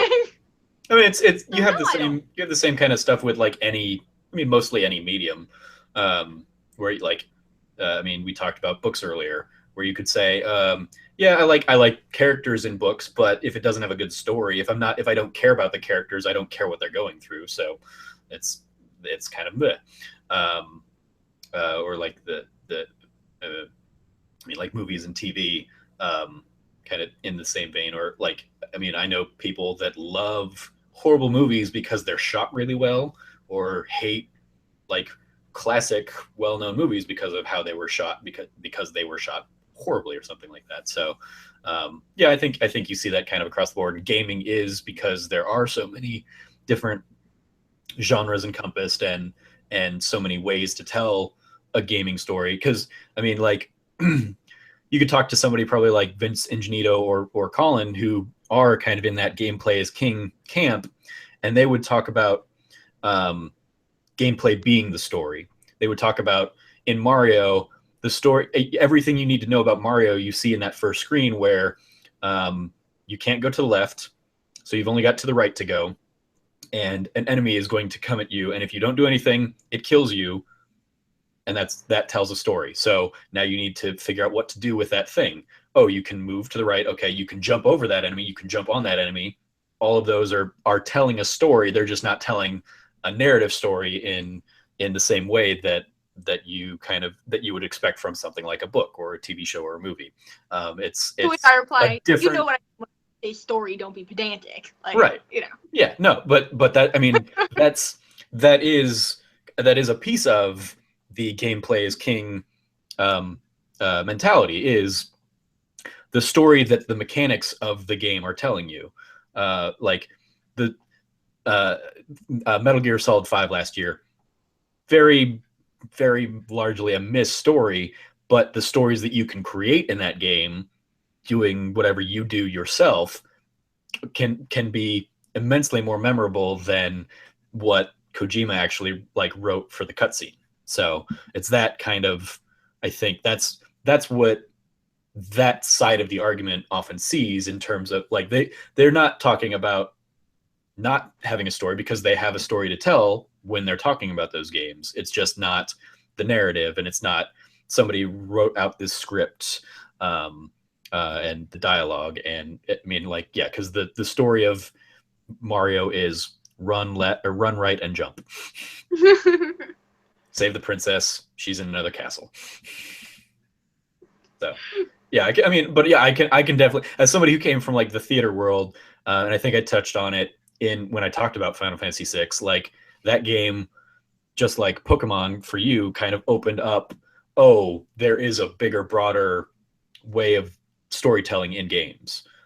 Whereas I had grown up with Mario and with things like Tetris and had a ton of fun with those, but playing something like Final Fantasy IV or VI, where there was as much of a story in there as I would find in like a book, as I would find in like Goosebumps or something at the time, that I was like, oh, and I can get these stories from told in this like, yeah, a 20-hour experience is as opposed to an hour movie or a half-hour TV show or something like that. So I can appreciate that sentiment and that argument. So we've gotten now to, with Dragon Age, we've gotten to kind of the current generation. Any other standout memories in that era, or anything that we've missed that you want to go back to real quick? So we hit on a lot of really important games to me. So RPGs have definitely been what I've been drawn to just by the nature of what I look for in games. Obviously, if I'm a binger, so I'll put 10 hours into a game in a day. So I'm looking for games that are 40 plus hours, a 100-hour game. That excites me, the idea of a long game, So games like Star Ocean Till the End of Time was huge for me. That was the first game that I played that wasn't based on another property. It was a game. That's what it was. It wasn't from anything else that I picked up and fell in love with. And this world and these characters and the crafting system in that game to date is the best crafting system I've ever seen. Like, I would just sit there and craft, and it's like this thing where like you're in part of this inventors guild and there's all these other different inventors, and so you go up in the ranks, and the different inventors have different personalities. So like there's this like asshole that's a higher rank than you, so he gets all fucking snooty. So then you have to like invent different things. So you take some of your people and you're like trying to get them to craft different recipes so you can raise up high enough in the ranks to get above this guy. And it became just like this thing where I'd spend days not even playing the real game, just fucking around in the crafting system because I was so engaged into it. So exactly, and that's world. I mean, that's an amusing point because it goes right against your you need the story, because you just created the story there of like beating that son of a bitch. Yeah, I'm so invested in the world. Like, it gives you something where like you can get invested in that world, where you feel like you're in that world. I feel like world building is important. So like when I say the story, I guess I don't just mean the narrative. I love Dragon Age where you're walking around and your companions are making those quips. That's not necessarily the story per se, but it gives you those moments where you can, the first time that I turn around and see a dragon and I happen to have Iron Bull with me and he's like, oh shit. And then, you kill it and you get back to the bar and he's like, let's get drunk. We just killed a dragon. And you're like, oh my God, I'm pumped too. I was hoping someone would be excited. Like, I wanted my characters to be like, we just killed a dragon. That was badass as fuck. And most of the other characters didn't really have an interaction. Iron Bull did. Iron Bull was on board. Iron Bull wanted to party. Like, like that feeling of, I can't wait to go talk to everybody. Does Cassandra have something to say? Her brother was a dragon hunter. Is she going to talk about how this made her remind her of her brother? And you go talk to her and she's like, yeah, this totally reminded me of my brother. And I'm like, I knew it would, bitch. Like, that feeling of being absorbed into the world, which doesn't have to just be straight cutscenes. It very much is, the feeling of having NPCs active in the world, that feeling of being invested in what you're doing, invested in the quests, invested in exploring new territory, like even with things like going back to Wind Waker, when I was taking those treasure maps and just completely clearing the map of all treasure.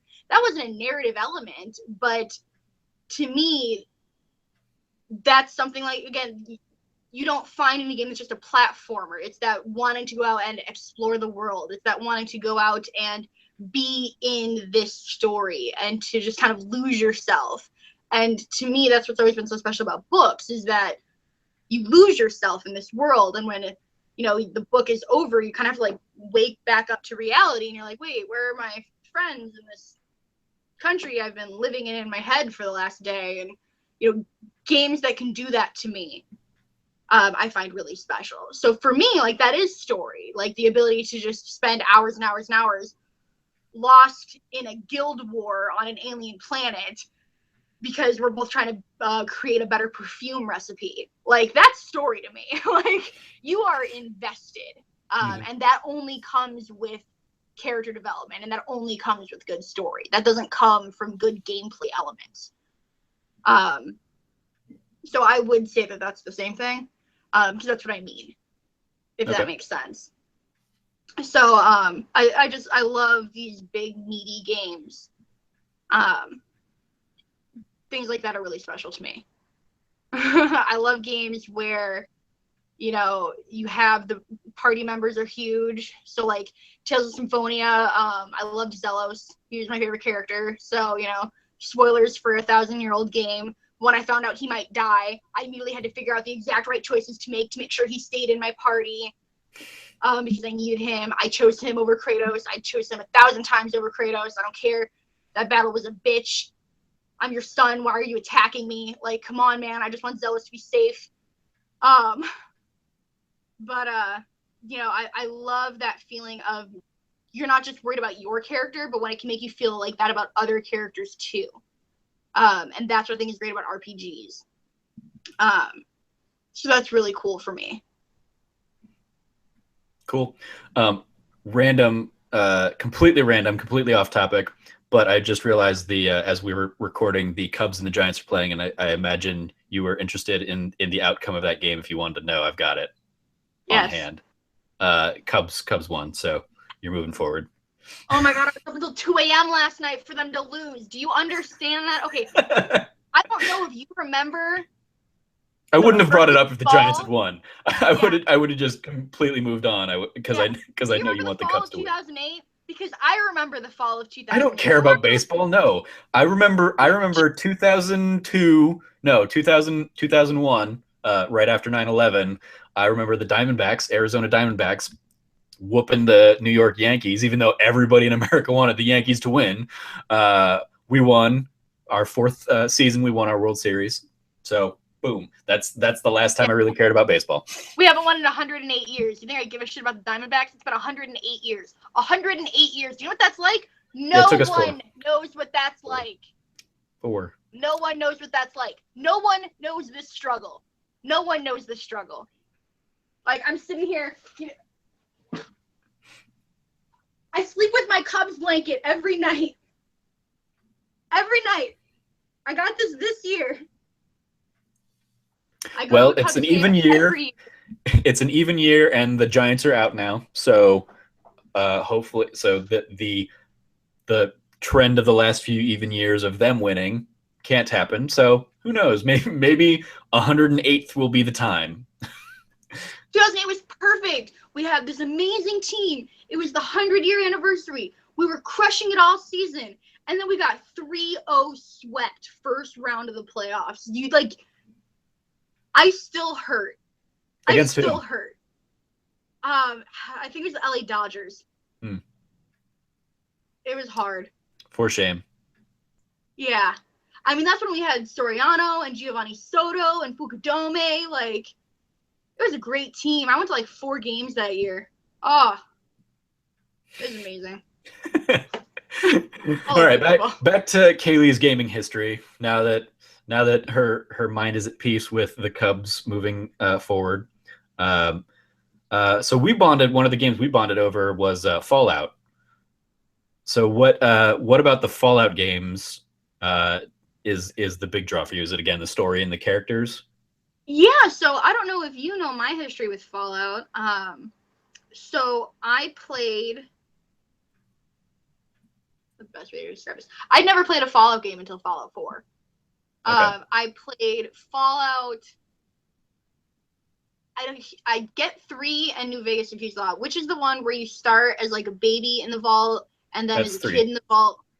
3. Okay, yeah. I started playing Fallout 3. My friend had a 360, and he was like, "I really think you'd like this game. I know you really like games with a lot of story, and this game is really in depth, and you can make any choice you want. And it's a studio called Bethesda, and they make really in depth, huge games." And he has me start playing it. And I got so frustrated with the controls. One, this is years ago, so I was even smaller than I am now. I got these little tiny baby hands, and they don't like the Xbox controllers because they're huge. I have a hard time with the offset analog sticks. To me, it's like patting your stomach and rubbing your head, having them offset. It's very uncomfortable for me. 3, I did not realize I was an inverted player for a very long time. And so any first-person game especially, when I would try to play, of course, it was set to default. And I had the hardest time controlling characters. I would, like, the camera would, like, flip around in circles, and I would only play games that did not require a camera control. So, like, Diablo was isometric and had no camera. So, like, that was my fucking jam because I could play it. I couldn't figure out why I was so bad at games. Like, I struggled. Like, I wanted to play these games myself so bad, but I could only settle for watching other people because I could not control my characters. And I don't remember how or why, but one day, I think I did it. I don't think a friend recommended it. I think I just was like, let me fuck around with the settings. And I inverted the controls, and everything made sense. Like, it's not, a lot of people say, oh, I've been playing that way forever, and back in the day, that's how it was. Or, you know, I started with flight simulators, and that's why no, I just naturally am inverted. Like, that's how my brain works. And so, not playing inverted for so long, like, I didn't even get out of the vault in Fallout 3 because I couldn't kill monsters. I couldn't do anything. I couldn't function. Like, I'm just running around in circles, walking into walls. Because, like, if you're not an inverted player, go play inverted. That's how I was playing. Like, it just, my brain could not get them to go in the direction I wanted. And it was a real struggle for me for a long time because I couldn't figure out that I was an inverted player. So it's definitely not just an old school thing. Some people are just naturally inverted, and I happen to be one of them. Yeah. But when Fallout 4 came out, I had been playing Dragon Age, and I'd already put 250 to 300 hours into it. I'd put about 400 hours into Diablo 3 at that point. I'd been really looking for something new. I remembered Fallout 3, and, you know, by now I knew Bethesda's reputation personally. Like, it wasn't just, what's that? You know, I knew what Bethesda meant. And I had seen a friend play Skyrim, and I was like, Fallout looks perfect for me. I can't go back. I hate going back. You know, if Fallout New Vegas had a PS4 re-release, I'd play it, but I'm not going to go play it on, you know, the not working, buggy PlayStation versions of Bethesda games. I'm not going to do it.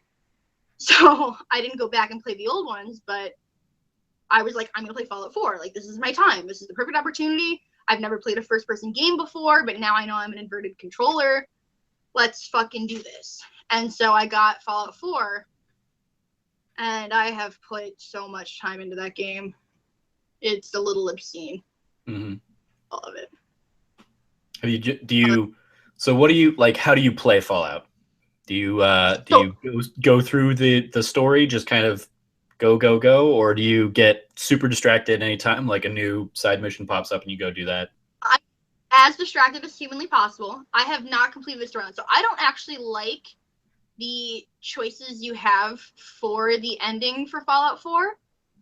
Fallout 4 ending spoilers, I guess, incoming.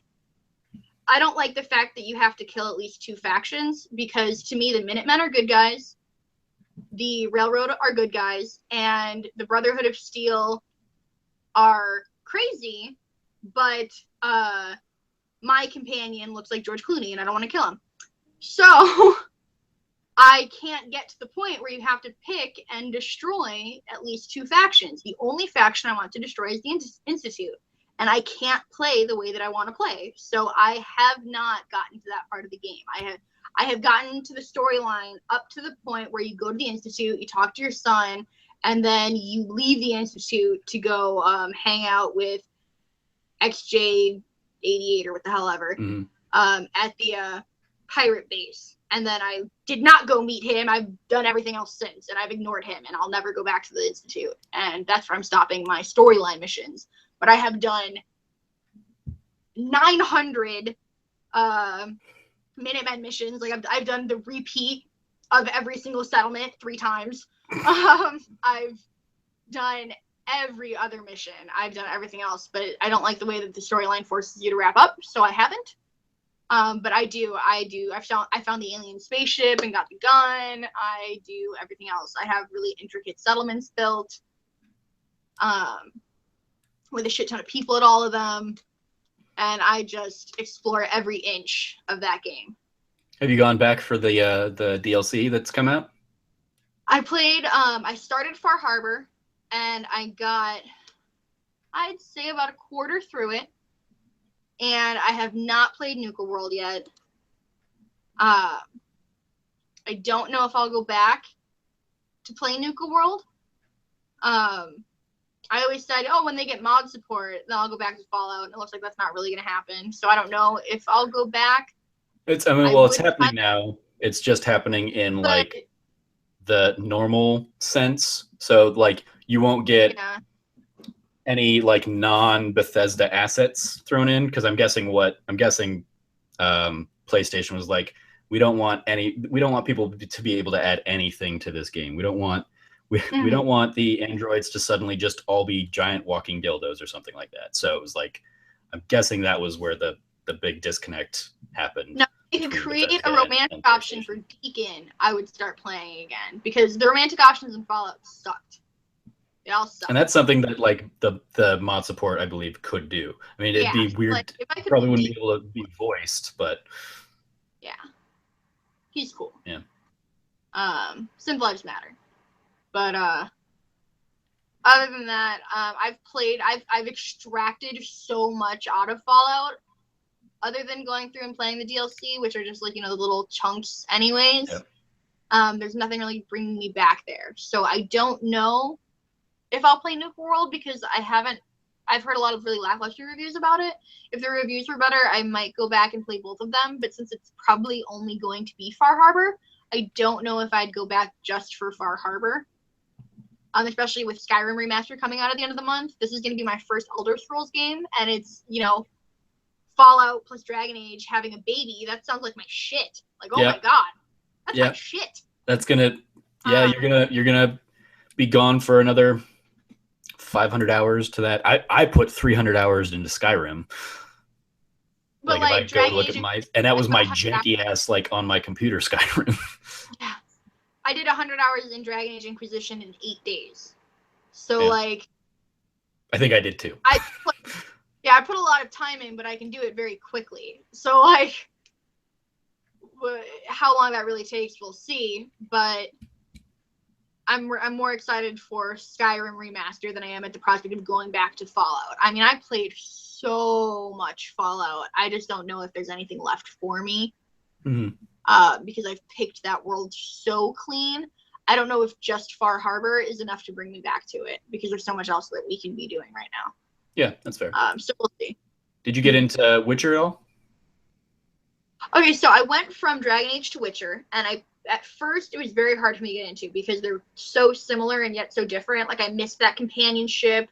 I missed that, Dragon Age, you have this like, I went through and I did the tapestry in the Dragon Age Keep, and I perfectly laid out and created my perfect Dragon Age world for the first 2 games. I made every single decision. Like, I researched them on the Dragon Age wiki, and I became a fucking expert at Dragon Age 4. Because you hadn't played the first 2. That was your first Dragon Age? I had not played the first 2. No, okay. And so the way I learned about the first 2 was by going through the Keep and learning about, so like we started off with Dragon Age Origins, so I learned the different origins, and like I knew that I wanted to marry Alistair and become queen, so I had to pick the human noble option, and so like I laid out kind of my story, and then just learned about every single major decision and every single character and everything that you do in those games, going back and playing Origins afterwards. I've never played Dragon Age 2 still, but I did do a Let's Play walkthrough, no commentary, of Dragon Age 2 instead. But I did play Origins after the third time I played Dragon Age Inquisition. After my third playthrough, I went through and I bought Dragon Age Origins and played it. But there's so much control in Dragon Age that with Witcher 3, you walk into this character who is coming to the end of his career. So, he's already done so much that you have so little control over who he was and the choices that were made in the world and things of that nature. So it was a little jarring, and then you're always alone.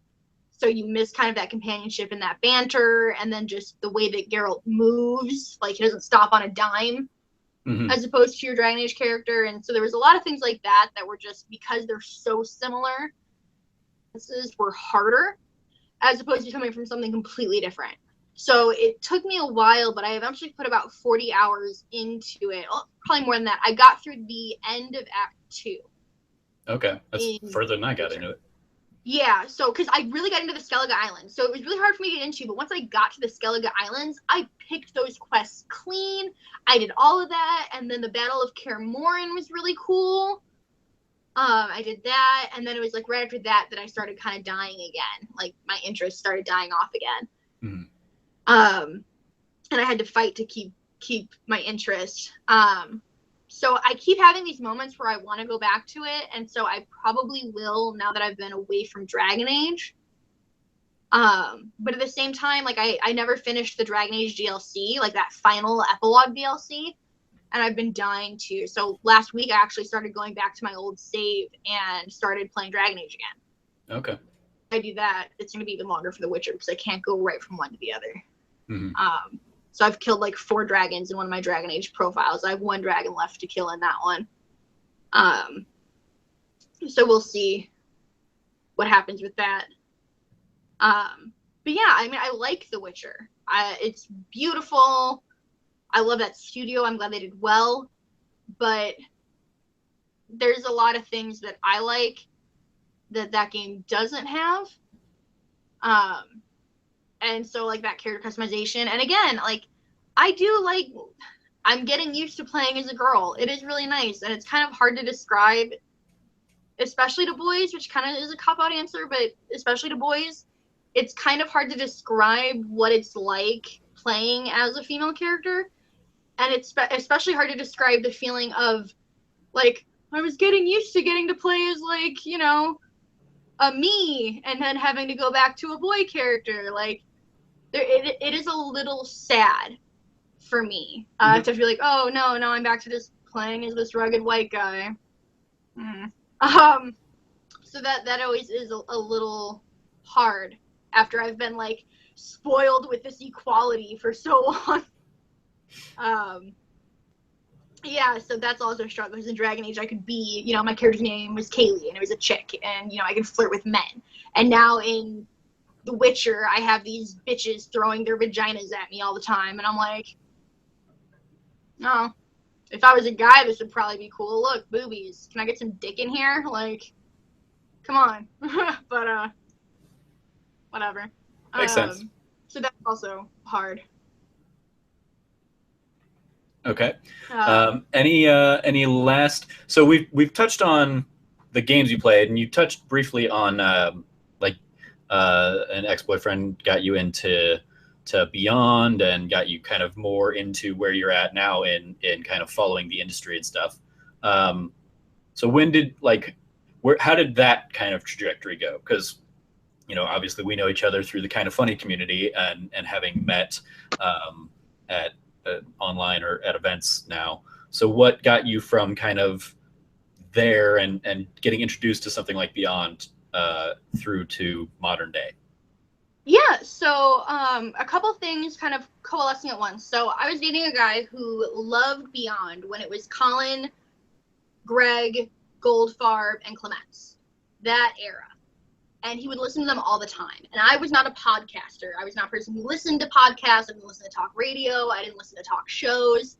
So, you know, he'd be doing things and he'd just be listening to this podcast. And so there'd just be like these 4 dudes just chit-chatting with like this background noise. I'm like, who are these guys? They're just like chatting in the background all the time. Like, who are these people? Do you know these guys? Like, why are you just listening to these dudes talk about games? Like, I don't get it. And so they were always around, but I never really listened to what they were saying. They were just like this background noise of these dudes that he was always talking about. He'd mention their names, and I'd always get them mixed up, and I could never tell whose voice from whose, and things like that. And then when I started, so I was watching him play games, and the more I watched him play, the more I was like, you know, I really want to play, and I really want to play. And finally, Diablo 3 came out. And a friend of mine had it on Xbox, and I was at their house, and they were like, do you want to try? And because I was looking at it, and I'm like, oh my god, it has a static camera, like, I don't have to worry about this, because I still hadn't figured out that I just need to invert the damn controls, and I can play games. So I was like, yeah, I think this is the perfect game for me, and so I made I made an Xbox account before I even made a PlayStation account. And I created a character, and I started playing through Act 1 of Diablo, and I just fell in love with it. And so I played that one night, and it just always kind of stuck in my head how much fun it was. And then when Reaper of Souls came out, I was like, you always tell me that you want me to play games that, I always watch, but you always want me to play some of my own. Well, I found a game that I like, and I want to play it, and I want to get this game. And so he got me Reaper of Souls for our anniversary, because our anniversary was in August. So they came out, like, right at the same time. And I played that game nonstop. I played that game so much that I beat the game all the way through twice. And I was playing it, and, like, I'd heard all the dialogue already. And so I was like, he's at work right now, and I'm playing this game, and I was listening to music. Like, I had it on mute, and I would listen to music while playing. And finally I was like, I don't want to listen to music anymore. Like, I just want to listen to people, like, talk. I kind of want to listen to people talk about games. And so I was like, what about that podcast that my boyfriend's always talking about? I'll listen to Podcast Beyond. And so I started listening to Podcast Beyond when Diablo 3 came out. So this was Reaper of Souls edition. So this was like August 2014. August 2014. And then a couple months later, Dragon Age had come out, and so I was just listening to Podcast Beyond. I had caught up. I was listening through their entire archive, working from episode 1 all the way to present, because that's how I game. Like, I just binge, and so I need a lot of audio. And so I was working through their archives, and then listening to the newest episodes as they came out, and I was getting really into it. And then we were walking through the grocery store, and we were at this really huge grocery store that had just this humongous cookie aisle. And I was walking down the cookie aisle, which might as well have been called the Oreo aisle, because there was 900 Oreo flavors. And I was like, I'm always tempted to try these Oreo flavors, but I'm always afraid they're going to taste like shit. I wish we had someone who just would review the Oreo flavors so we knew which ones were good and which ones were bad. That way I knew which ones were shitty. And my boyfriend at the time is like, Kaylie, Greg Miller, the guy on Podcast Beyond, the podcast that you listen to all the time now, he does that show. It's called Oreo Oration. And I'm like, oh, no way! And I didn't know the Game Over Greggy channel existed. This is before Kinda Funny launched, things like that. And so I got home, and I watched every episode of Oreo Oration. And so that's how I discovered the Game Over Greggy channel, and I started listening to those podcasts, because I was running out of Podcast Beyond episodes to listen to. And so I was going through the Game Over Greggy archive. And that took me to the launch of Kinda Funny. And so, Greg would talk about the Podcast Beyond Facebook group on the podcast all the time. So I was like, other than, like, my boyfriend and his, like, small group of friends, my friends don't play video games. Like, I don't have anybody to talk to about this. So he's always talking about how great this Facebook group is. Let me join it. I've never joined a Facebook group before. So I joined the Facebook group, and I was a lurker for a really long time. And then I started, like, liking comments or liking statuses. And then finally I, like, made my own comment. And then probably 2 months after I joined the group, I made my first post. And so then when the Kinda Funny Facebook group was created, I joined it about 20 minutes after it first launched. But it kind of all got started for me because I got so into games that I needed something to listen to while I was playing them. And I was like, I just want something video game related to play. I don't know, this podcast. I also love the image or the idea of you being just a lurker in like Facebook and not having the nerve to, like, comment or post things and stuff. Oh, it was terrifying. And, like, the first time I would like statuses, and I would wait to see if somebody was like, who the fuck are you liking my status? Like, something like that, just something stupid. And then, 'cause that's what normal people do, yeah. Yeah, oh yeah, for some reason I was so scared to, like, not lurk. Like, I don't know, like, I would just read, and I would never comment, and then I would just like the things to be like, I agree, like, but instead of saying I agree, I would just like it. And then finally, somebody asked something about Dragon Age, because I was playing that hardcore, and I was like, I know the answer to that question, and I was like, I'm gonna post, and so, like, I commented back on it, and, like, I commented the answer, and I was like, ooh, I posted.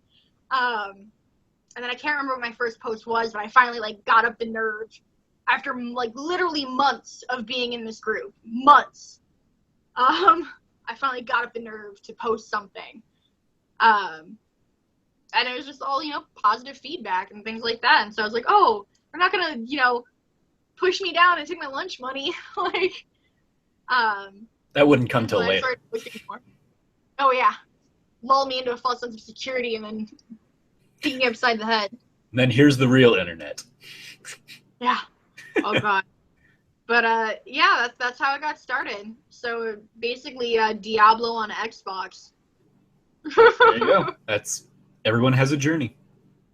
Great. Any final thoughts that we haven't touched on in your gaming history before we dive into your favorite game?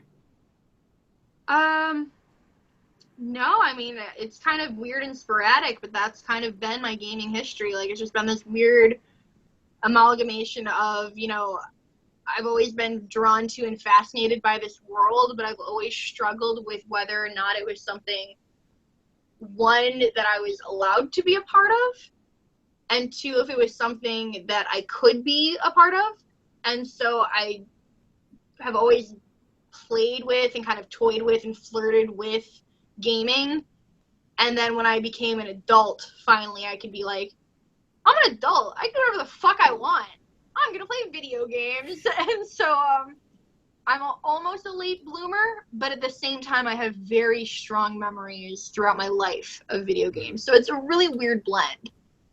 So it can be kind of confusing, but it goes both ways. Yeah.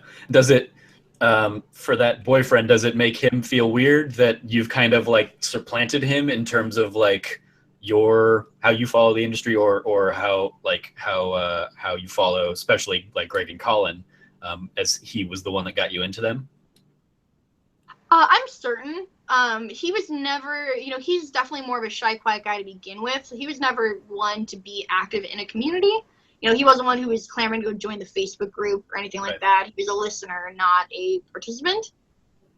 So that definitely helped. And he is a hardcore, and we're still friends. I mean, it's not weird or anything. He's a hardcore fighting game player. So, the FGC is such a small, tight-knit community to begin with that he exists in an ecosystem that's very self-contained. So he is an incredibly knowledgeable fighting game player, and that is his ecosystem. And so even though, yes, Podcast Beyond he was very familiar with, and he does, listen to kind of funny podcasts and things like that, his main focus has always been fighting games. And so he's never really, as far as I'm aware, had any issues in that regard. Makes sense. Yeah. Cool. All right. Well, thank you for running through your gaming history, Kaylie. Fascinating. I've heard like bits and pieces of it before, just in conversations we've had, but or in like hearing you on We the Nerdy and stuff. I'd heard some of your Pokemon story, but it's nice to have it kind of all in one place for people, and I love getting to kind of converse and discuss and interject and ask those questions. So great. All right. Let me jot down a timestamp real quick. I think you actually you were worried about like running short. I think you actually just kind of hit like the longest topic one of any of them. I mean, we spent, a good, 10 minutes talking about politics first, but whatever. Topic 2. Let's talk about your favorite game, which as has been kind of the pattern here, we didn't talk about it all during topic 1. So let's talk about your favorite game, Kaylie, or the favorite game that at least you're at the moment that you're bringing up to the conversation. Yeah, so I knew we were going to be talking about gaming history, so I specifically chose the game that we're talking about here. I chose one that I knew wouldn't come up so much in the gaming history, and one that was a little bit more pertinent. I'm always a little bit behind on games because I don't usually play games at launch. Skyrim is going to be an exception. Fallout was an exception. Dragon Age was an exception. So I do have certain games that I do get at launch, but those are, you can count on one hand per year. So you actually gave me a copy of Fire Emblem Fates. Oh, I did, because I'm kind of awesome like that. You are kind of awesome like that, and I went out and bought a 2DS just to play it. Yeah, so I get like that's the bonus. I gave you this extra copy that I got through a shipping error, and then you got a 2DS, so I get to make fun of you for that. So it's a win-win. Yes, I was like, the game costs $20 less than the handheld, so really it's not that much, like, It's basically, you know, the game was a steal. But I loved Fire Emblem Awakening. I love Disgaea. Like I mentioned it earlier in the history a little bit. I found Disgaea at my video game rental place, and I fell in love with it. I loved the, you know, the kind of like chessboard strategy RPG, turn-based video game that was very novel to me. I'd never seen anything like that in my sheltered video game experience, and so I'd always been kind of really drawn to it and wished that there was more games in that genre. I hadn't heard of Fire Emblem. And so when Fire Emblem Awakening came out, I had heard of Fire Emblem from Smash Brothers eventually later on, but I'd never played one. And so I was really excited to finally really get my hands on a Fire Emblem, a new, shiny, pretty one, and get to kind of sink my teeth into that style of gameplay again. And I love any kind of romance in video games. Dating sims don't get translated into English, like, at all. And so you don't really get dating sims, so you kind of have to take what you can get. Like, I love Harvest Moon because it has that bachelor system, and, you know, I love the Dragon Age companions. I love any scrap of romance I can get in a video game because I just eat that shit up like fucking breakfast. Like, I just love it. Such a hopeless romantic. So I love, yeah, I do. I am a shameless, hopeless romantic. I am a sap. I love it. So Fire Emblem had the, you know, the marriage system, and there's kids, and their appearance changes based on their parents. Need I say more? So I played Awakening, and I loved it. And so Fates I was really excited for because it was basically more of the same. You know, I iterate enough, but it keeps all the things I like. So I was really, really excited to get my hands on it. And I ended up, the copy you gave me was Birthright. I did not play Birthright. I bought the DLC version and got Revelations because that's the storyline I wanted. Again, it's like with Fallout, where I'm like, I want the ending I want. So, like, to me, the Conquest storyline is bullshit. Why are you just going around attacking people for no reason? Don't be a dick. The Birthright storyline is more reasonable to me, but I'm still like, I couldn't justify, like, in that situation, what would I do? I couldn't just attack innocent people for no reason, but I couldn't just betray the family that raised me either. I would have to do the Revelations route. Like, that is what I would do in that situation. Like, I can't play a route that is not the option that I would pick. I can't roleplay that. I can't get into that mindset. That's not me. So I had to play Revelations because that's the only way that I can get into this game, because that's the only route that makes sense to me. So I've been playing Revelations. I'm about 65 hours in. I haven't finished it yet. I don't know if I told you that, so I'm still working on it. Yeah. But I have all of my first generation people married off now. I have all of the paralogs unlocked. I waited until I had all the paralogs unlocked so I can get all of the children, and then I can start pairing them up. Very excited. You went way in the weeds on this. Because that was just to kind of throw in my 2 cents there. Awakening was my first Fire Emblem game as well, and I enjoyed it. It was fun. I definitely didn't go like as in the weeds as you did in terms of like I partnered up some of my characters, but I beat the game, and that was pretty much all I needed to do. I didn't continue on and play like just endless side quests or anything. And so when Birthright came out, or Birthright and all of the Fates trilogy or whatever came out, I picked up Birthright and was like, to your point of like, they iterated a little bit, but it was still too much of the same game for me. So I was like, okay, I played through it. I don't think I finished it either. I think I played through it and I got to, I don't know, one of like the late chapters of the game, and I was just like, I'm gonna go play XCOM instead.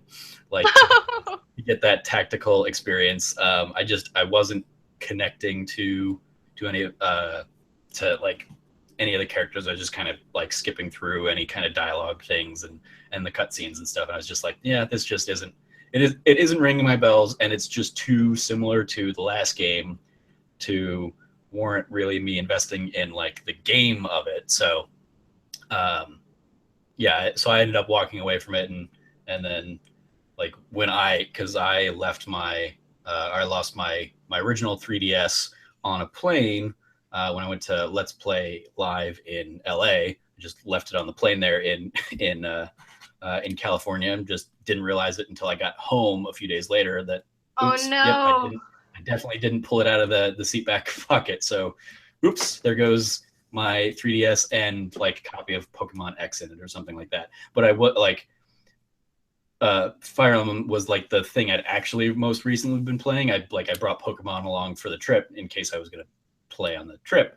But yeah, I was like, that didn't warrant me like picking up or I wasn't interested in like going back to that game. I ended up getting a 3DS again so I could play. And what I'm playing right now is Dragon Quest 7, like replaying that. The old it was a PS1 game, and coming back to that. But I put in my 20-ish hours into Birthright and was like, yeah, I'm done. I don't need to come back to this anymore. So when you brought it up as the game you wanted to talk about, I was like, okay, well, like I'll put in my 2 cents, but then she gets to talk about it because I've got very little to say on it. Yeah, see, for me, it's so fun because I get so into like I said, it's just like it's all world building to me. So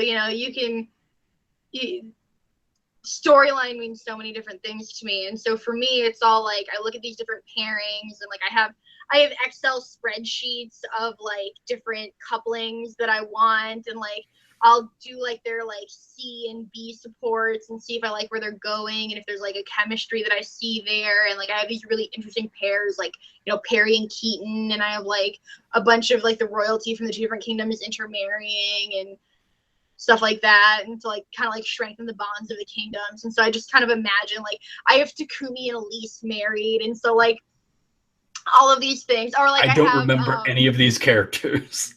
Yeah, so I have like Xander, who's the head prince of Nor, the the big tough going to be king of Nor, who's the main guy. Is Nor the like the Japanese kind of toned characters, and then the other one are the European style? Nor is the European. Hoshido is the Asian. Yeah. Okay. So he's the blonde one on the horse. Okay. I have him married to the meek little youngest Hoshido princess who stutters. And so they have like these really cute scenes where she's like terrified of him at first, and it's adorable. And so like I just imagine like, what's that marriage like? Where like, he announces that he's gonna marry her. And so like I just like have all of these like little fantasy fan fiction one shots of like what they're like, what these wedding announcement pairings are like and things like that, and how these different relationships pair off each other. And I'm just a total sap, and so this is really fun for me. Yeah, no, if I get my ass in gear on like editing, I'm gonna try and find like the pictures that you've posted about like your little like crazy beautiful mind style like diagrams of like who you're partnering up with who. I'm gonna try and put those in there. Maybe it's nice. I'll send you my Excel sheet. I mean that works too. Like I'll if I can figure out how to edit a video, I will like have it overlaid like up here or something like that. Because like I have the Excel sheet, but the problem is that what you wouldn't see is that to get the Excel sheet made took me printing out a rubric chart of what people can marry who that I got off GameSpot's Wikipedia, crossed with 2 scratch pieces of notebook paper of all of these different coupling combinations, crossed off and lines drawn and beautiful mind style bullshit, until finally I have them like circled and like starred next to the right ones, and then those all finally coalesce into the final neat Excel sheet that I can double check when I'm pairing units for battle. So like it's a process, but like that's the fun part for me. Like that's the game. So like, you can say like the game, you're right, the gameplay is almost identical to Awakening. So from a gameplay perspective, if you're somebody who gameplay is first, you're going to play it and you're like, this is the exact same game I already played. Why am I going to waste my time? But for me, they're all new characters with all new personalities and all new marriages and all new kids. And so the game for me is the game of matchmaking. Like, that's the game I'm playing. I'm playing Matchmaker.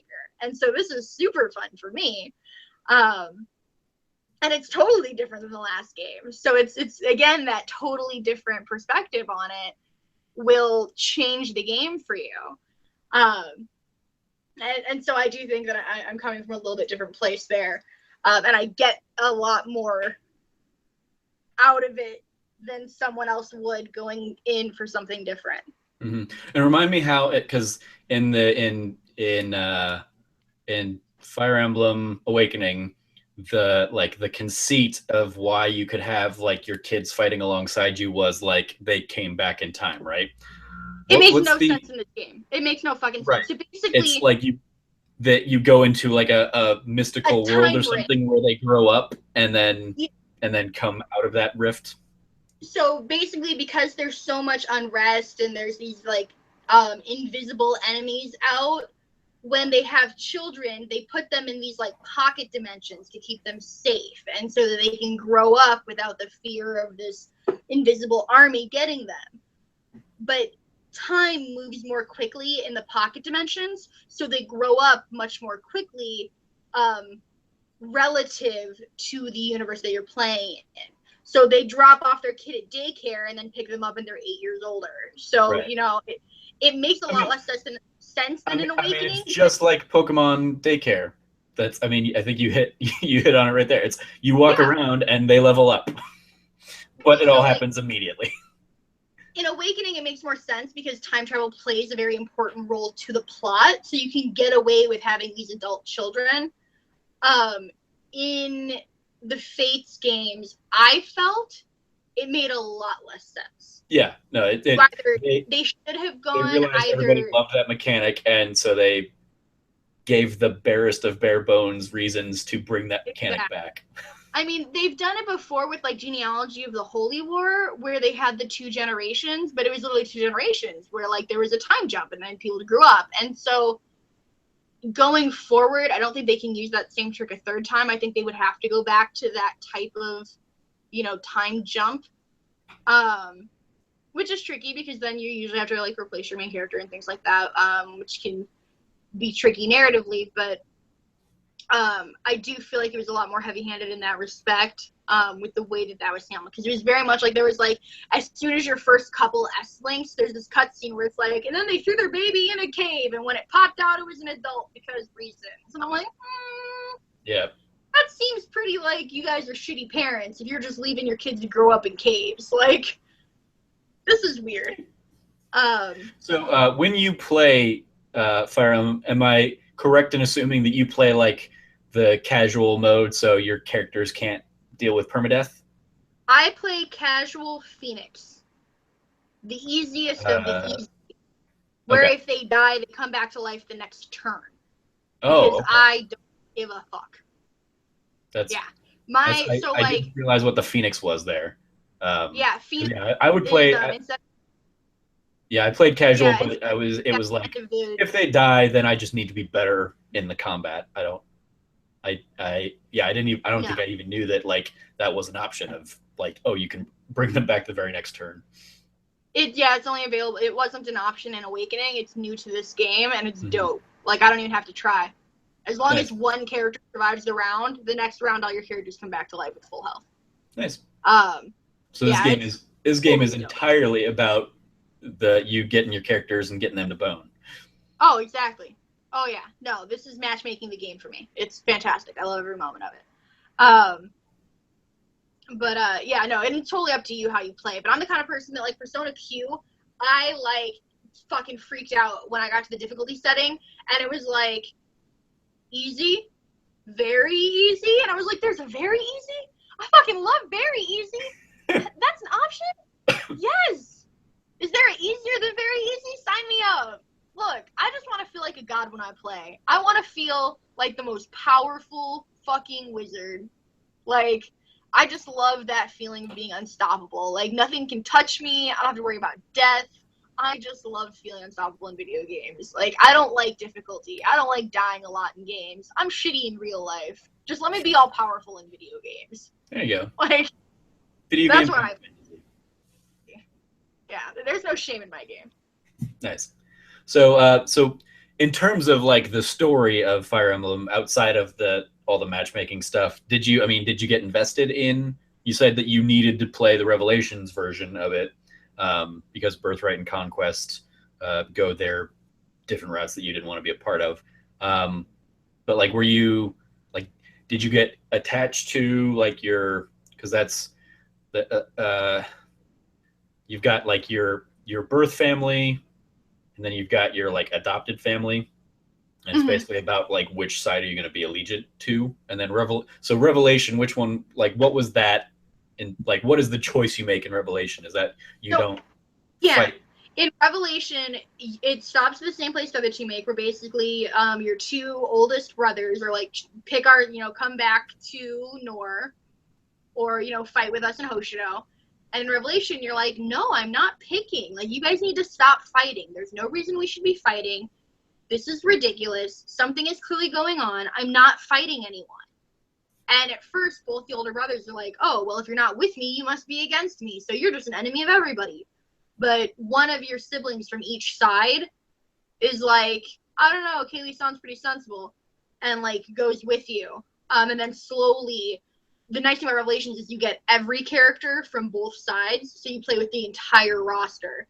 Mm-hmm. So slowly. So it's really all about more people for you to hook up. Yeah, exactly. I can have way more pairing options because I can pair people from opposite kingdoms together. Who did you end up hooking up with? Who did Kaylie-san end up boning? My butler. Your butler? Yeah, with his throwing knives and his long white hair and the little bow. Oh yeah, sign me up. Trying to psychoanalyze what that says about you, Kaylie. That you needed to hook up with your butler, somebody who has to literally do everything you say. That sounds exactly like your dream person. Yeah, that's fair. Start by picking the most beautiful character and then seeing if their personality is also decent. And Jacob is like top 3 Bishonen in the game to begin with, and then he's just adorbs. Like, he's so cute, so it was perfect. Sure. And then tell yourself that. Like, do I like them better with someone else too? So like, it can be hard. So like in Awakening, I didn't get with Crom because I really liked Crom and Sumia together. So like, that was definitely not an option for me. So I went with Ike's descendant Priam, who was a Street Pass character. Yeah. I'm sitting here. I honestly couldn't tell you who I partnered up with. I'm pretty sure it was just whoever, like, through the normal, like, flow of combat that I had done, became the first S rank. I was like, yeah, let's do that. Sure. Sounds great. Did not invest into it nearly as much time as you did. I love it. But that's why I do it. Like, I'm a girl. Yeah. I love that shit. I mean, in terms of like the combat and stuff, do you enjoy the combat itself, or is it just kind of a means to partnering up and matching up characters and stuff? Oh no, I love that combat style. Like, to me, I love it more in Disgaea because I love the ability, like in Disgaea, to like stack different characters and like create these towers, and you have the tiles with like the geostones, so you can get those like explosions with the combos, and like Disgaea is a little bit more like chaotic and fun. But to me, Fire Emblem is like, they make jokes on like Futurama about like 3D chess and stuff, and to me, Fire Emblem is like really intricate chess because you have all these different characters, so like you have all these different pieces, and you can only have a certain number on the field at a time, so you have like 12 pieces, and they all have different amounts they can move, and certain pieces can only attack from far away, so you have these different distances you have to be aware of. So it's like this really intricate game of chess, and you have to try to either, take all of the other team's pieces or capture their king. And so I really do like that aspect of playing like that strategy RPG style where you have that tile-based layout. I love games like that. I don't find many of them. Mm-hmm. So it's still a fun, novel concept for me. So yeah, no, I love the combat system. The rock, paper, scissors weapons. things like that. I think it's really fun. Cool. Any other like standout highlights of Fire Emblem Fates Revelations? I will say, on the whole, I think Awakening was definitely a stronger game. I feel like Fates got a little bit more lazy with the writing in noticeable ways. So like the endings were all very like they Well, then why didn't we talk about Awakening as your favorite game? Oh, because Fates is more relevant because it's newer. It doesn't matter. You told me a game. Didn't say it had to be my favorite. I was like, let's talk about Fates. Favorite game. The concept is like we talk about your favorite game. But I don't know, it's fun. You're ruining the show again, Kaylie. I just do what I want. Damn. I mean that's a billion% true, absolutely. But okay, so yeah, I'm gonna say this, but like I loved the My Castle of Fates. And Awakening didn't have anything really like that. I loved like going through and like going like the hot springs and going to the Coliseum and like interacting with all the characters like that. I thought that was really fun.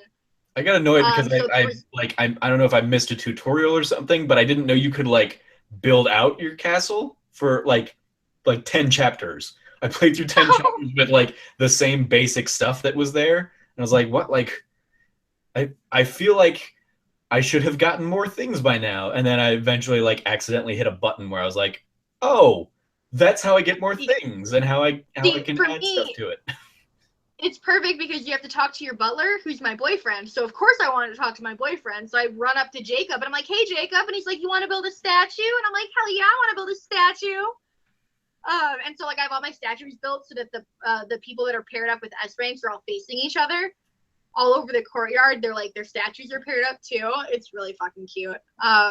Nice. So so they're like I said, the writing I think is better in Awakening, and I can go more into that.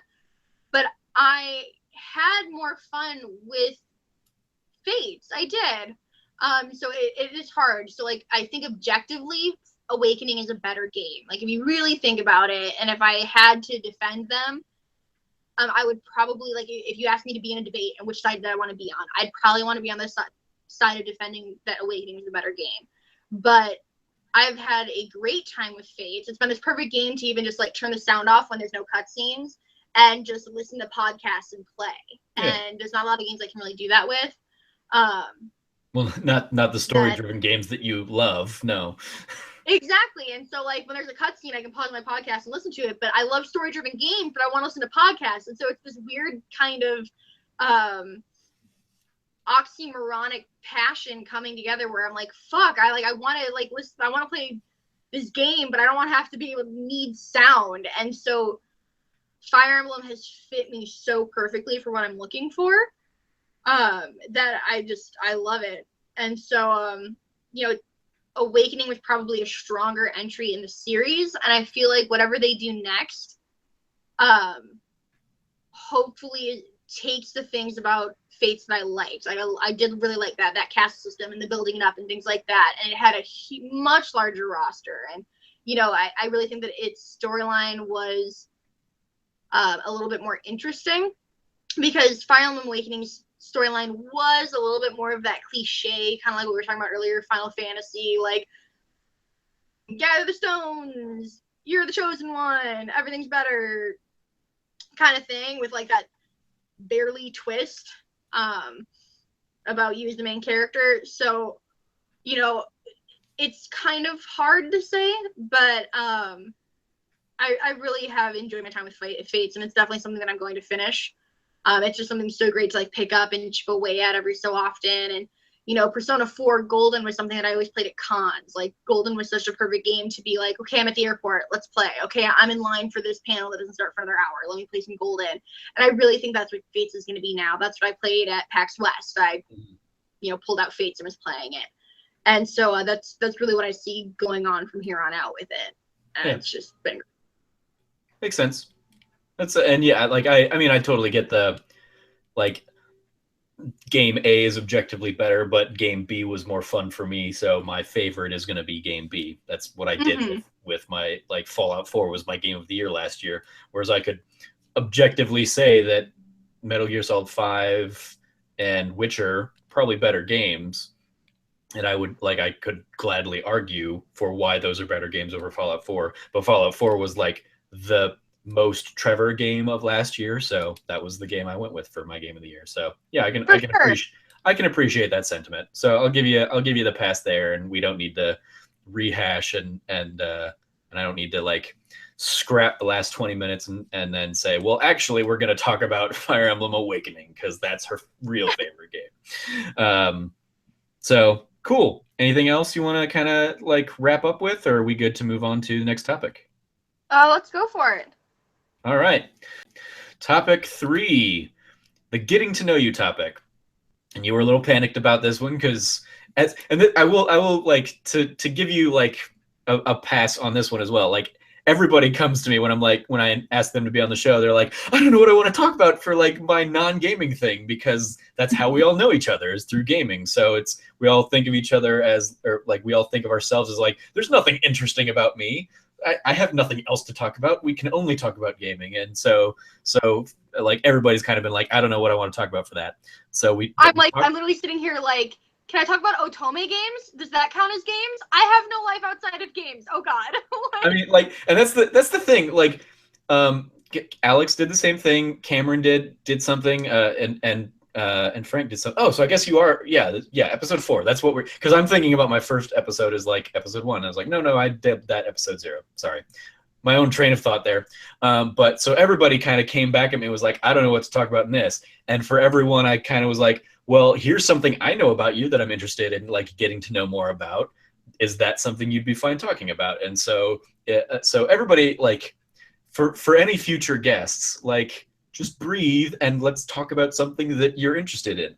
So in your case, I was like, hey, like, we've had debates about like the DC movies. I know that you like comics. We could talk about comics. I mean, like, we touched on it a little bit in your gaming history. Like, anime would have been another topic that I think you could have like gladly like regaled me on.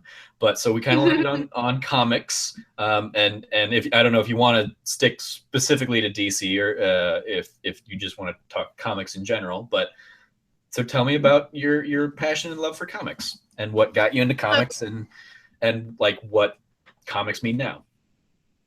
So talking about comics means talking about DC. Those are basically the same thing for me. I mean, I do love Saga. That's probably the only non-superhero comic that I read. And it's amazing. But if I'm talking comics, I'm talking DC superheroes, like just being realistic here. Yeah.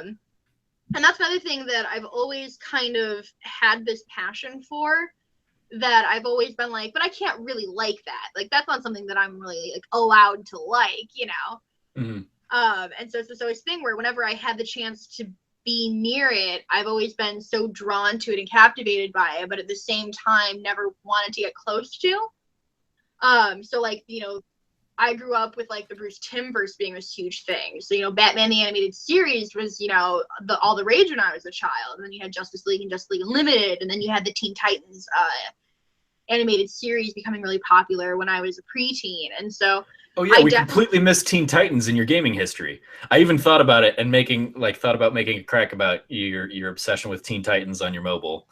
Oh my God, I just hit level 50 in the Justice League in Teeny Titans. Go buy Teeny Titans. It's the only mobile game that I've ever advocated spending money on. I fucking love Teeny Titans. It's all I play. I have played so much Teeny Titans in the last month.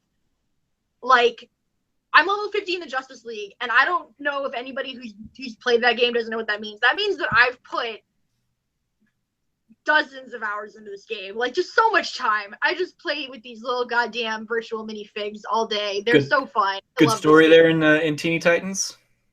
Oh, it really is. And like, it has these like different it has all these side quests, and it has like, it's a little RPG. I was shocked. Like, okay. I was surprised by the depth of it. Like, it really took me off guard, where you play as Robin, and you know, he has all these different missions and all these different side quests and all these different characters, and they've got the fucking Wonder Twins in it, and they've got all of these like really obscure characters, because you know, Teen Titans Go and is, you know, really good about getting those really obscure niche references. And And the game is just full of things like that, but it really does, it's story mode, because it does have a fucking story mode of all things. It's story mode I've been playing for at least 15 hours. Like, it's incredible just how deep this game is, and I'm constantly, like, just playing it, and I'm like, I can't believe I'm still fucking playing this mobile game. Like, this should be on Vita. This is a game. Like, I have that, like, stigma with mobile games, and I'm always constantly shocked by, like, how deep this game is. It's a really good game. This, but, like, for a mobile game, I just keeps blowing my mind. I mean, my bar for mobile games is, here. Mm-hmm. But it's wonderful. And so I really got into DC through other media, first and foremost, for sure. My very first memory of Batman is seeing Batman 1989 playing at a drive-in movie theater. Now, I was born in 92, so they were playing an old Batman movie. This isn't like I saw it at its premiere or anything. Right. But it was my first memory of being at a drive-in, so that's a special memory for me. And I was just watching Batman, like, in the backseat of my car, and it was just, like, the coolest thing. And so I've always had this love for, like, the DC universe, because it was always just, like, this, like, dark and noir, cool, like, edgy, hip universe. When you had, like, the 90s X-Men with its bouffant hair and its ridiculous bright neon outfits. And so X-Men was always just, like, this X-Men, and by kind of virtue of being Marvel with Spider-Man and things like that, I always equated Marvel with these, like, kind of bright, garish, outlandish, kind of a little bit ridiculous, more juvenile characters and things like that. And it was a little bit harder for me to take seriously, but I was always really, really drawn to, like, the grittiness and how dark DC could be. And so I definitely got my start in other media, but I started reading the comics seriously probably about 6 years ago. And then I hopped on board really hardcore at the launch of the New 52. So that was a really good starting point for me. I got really into the New 52 Wonder Woman run, the New 52 Batman run, New 52 Justice League Dark, which was just, like, the coolest concept ever that kind of didn't go much. And, I'm the kind of person that when I get into something, I have to know everything about it. So, I skipped school one day in high school to read the Wikipedia page for every mutant in the Marvel universe. Like, that's just what I do for fun. Yeah. So I've become very, very knowledgeable about comics, and I go back and I read the more famous runs, All-Star Superman, The Long Halloween, The Killing Joke, Hush, things like that. The Suicide Squad miniseries, things like that. So it's very, very interesting for me, because it can be hard, because I'm always nervous to consider myself, like, to out myself as a comic book fan. You say I'm a comic book fan and you're talking to other comic book fans, I am always afraid that somebody's going to be like, oh yeah, well, here, random trivia question, answer it now or I don't believe you. And I'm always afraid I'm going to not know it, and then people are going to be like, oh, well, you're just a poser. Because I don't think that my knowledge is all that impressive. I mean, I haven't been reading the actual comics themselves for more than 6 years, but I've researched so much and I've done so much history into so many of the characters that I am fairly well versed. And I kind of don't realize that, like, how much more I know than other people, until someone is like, oh, Robin, isn't that Dick Grayson? And I'm like, oh, well, that Robin's actually Tim Drake. And they're like, there's more than one Robin? And then I spend 25 minutes going through the different Robins, and I think they're really interested. And then they're like, wow, Kaylie, you know a lot about the different Robins. I'm like, oh, you weren't now interested I'm that at guy. all. Yeah, I thought you were interested. And they're like, no, that was fascinating. You talked for like a half hour. I'm like, well, I thought you cared. Never mind. I'm sorry for wasting your time, but like, I've done the same. I've done the same stuff at work, where, like, we'll be talking about, like, oh, this next superhero movie's coming up, and they'll ask me, because they know I am, like, the nerd culture kind of person. And so I'll be like, oh well, yeah, it's this, but because of because I'll go like super business and behind the scenes stuff, and I'll talk about like, oh well, yeah, they can't do this in because Sony has the rights to these people, and then Marvel has the rights to these guys, and you're never going to see this and this because Marvel and DC are different, and yeah, I will completely derail meetings at work to talk about that kind of stuff, and they're like, oh wow, yeah, that's was not expecting that. Let's go ahead and get back on track. I was like, how much sorry. is like, yeah, I so, know like, this stuff I really know a well and lot could then? continue talking about it. So, oops, my bad. But so I always preface it like, I don't know that much, but then I guess I should give myself more credit because I am fairly knowledgeable.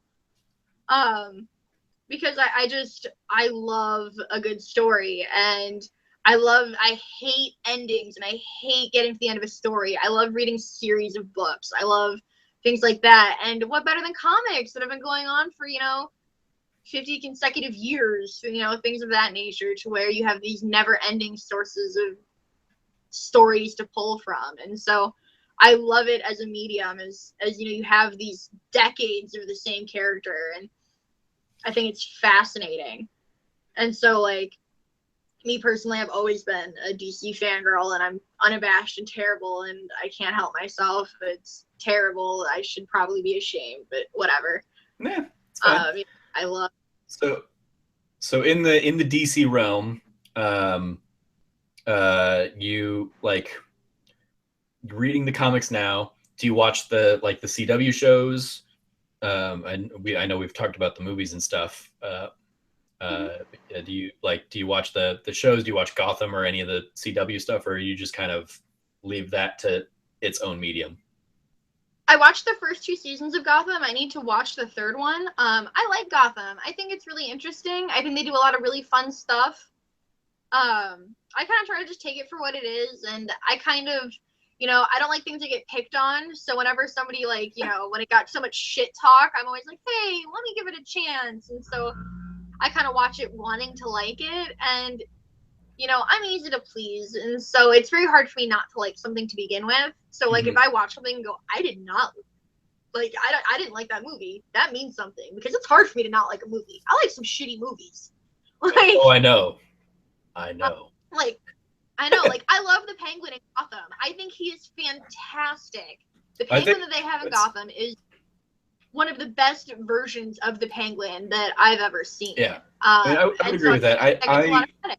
Yeah, because I watched the first couple seasons of Gotham, in the same vein, and my issue was always that like it's the same issue I have with like Ryan Murphy shows, and I know you're a big fan of like American Horror Story and stuff. It's that like they're so, I get whiplash in the tone of those shows, and Gotham is the same kind of thing where it wants to be like the campy 1960s Batman one moment, and then it wants to be super gritty Nolan Batman the next, and I'm like, I can't take that journey with you all the time.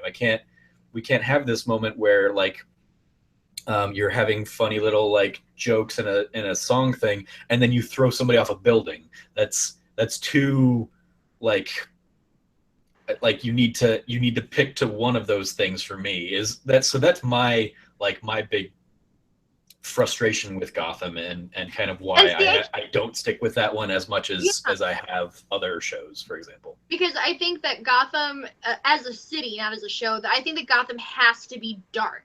It has to have that men getting thrown off buildings. It has to go there. But I don't like I'm not the biggest fan of the Nolan trilogy. Oh my god, I just said that. Because I don't like things to be super dark, super gritty, super realistic all the time. That's not what makes comic books fun. Comic books are fun because they don't have to be super dark, super gritty, super realistic. They can be, edge. They can be, a little campy. They can be, these, a little bit not realistic. I mean, he's running around in fucking spandex, for Christ's sake. So I like the fact that, these are people who live in a world where people get thrown off buildings. So they're going to crack a joke where they can find a joke.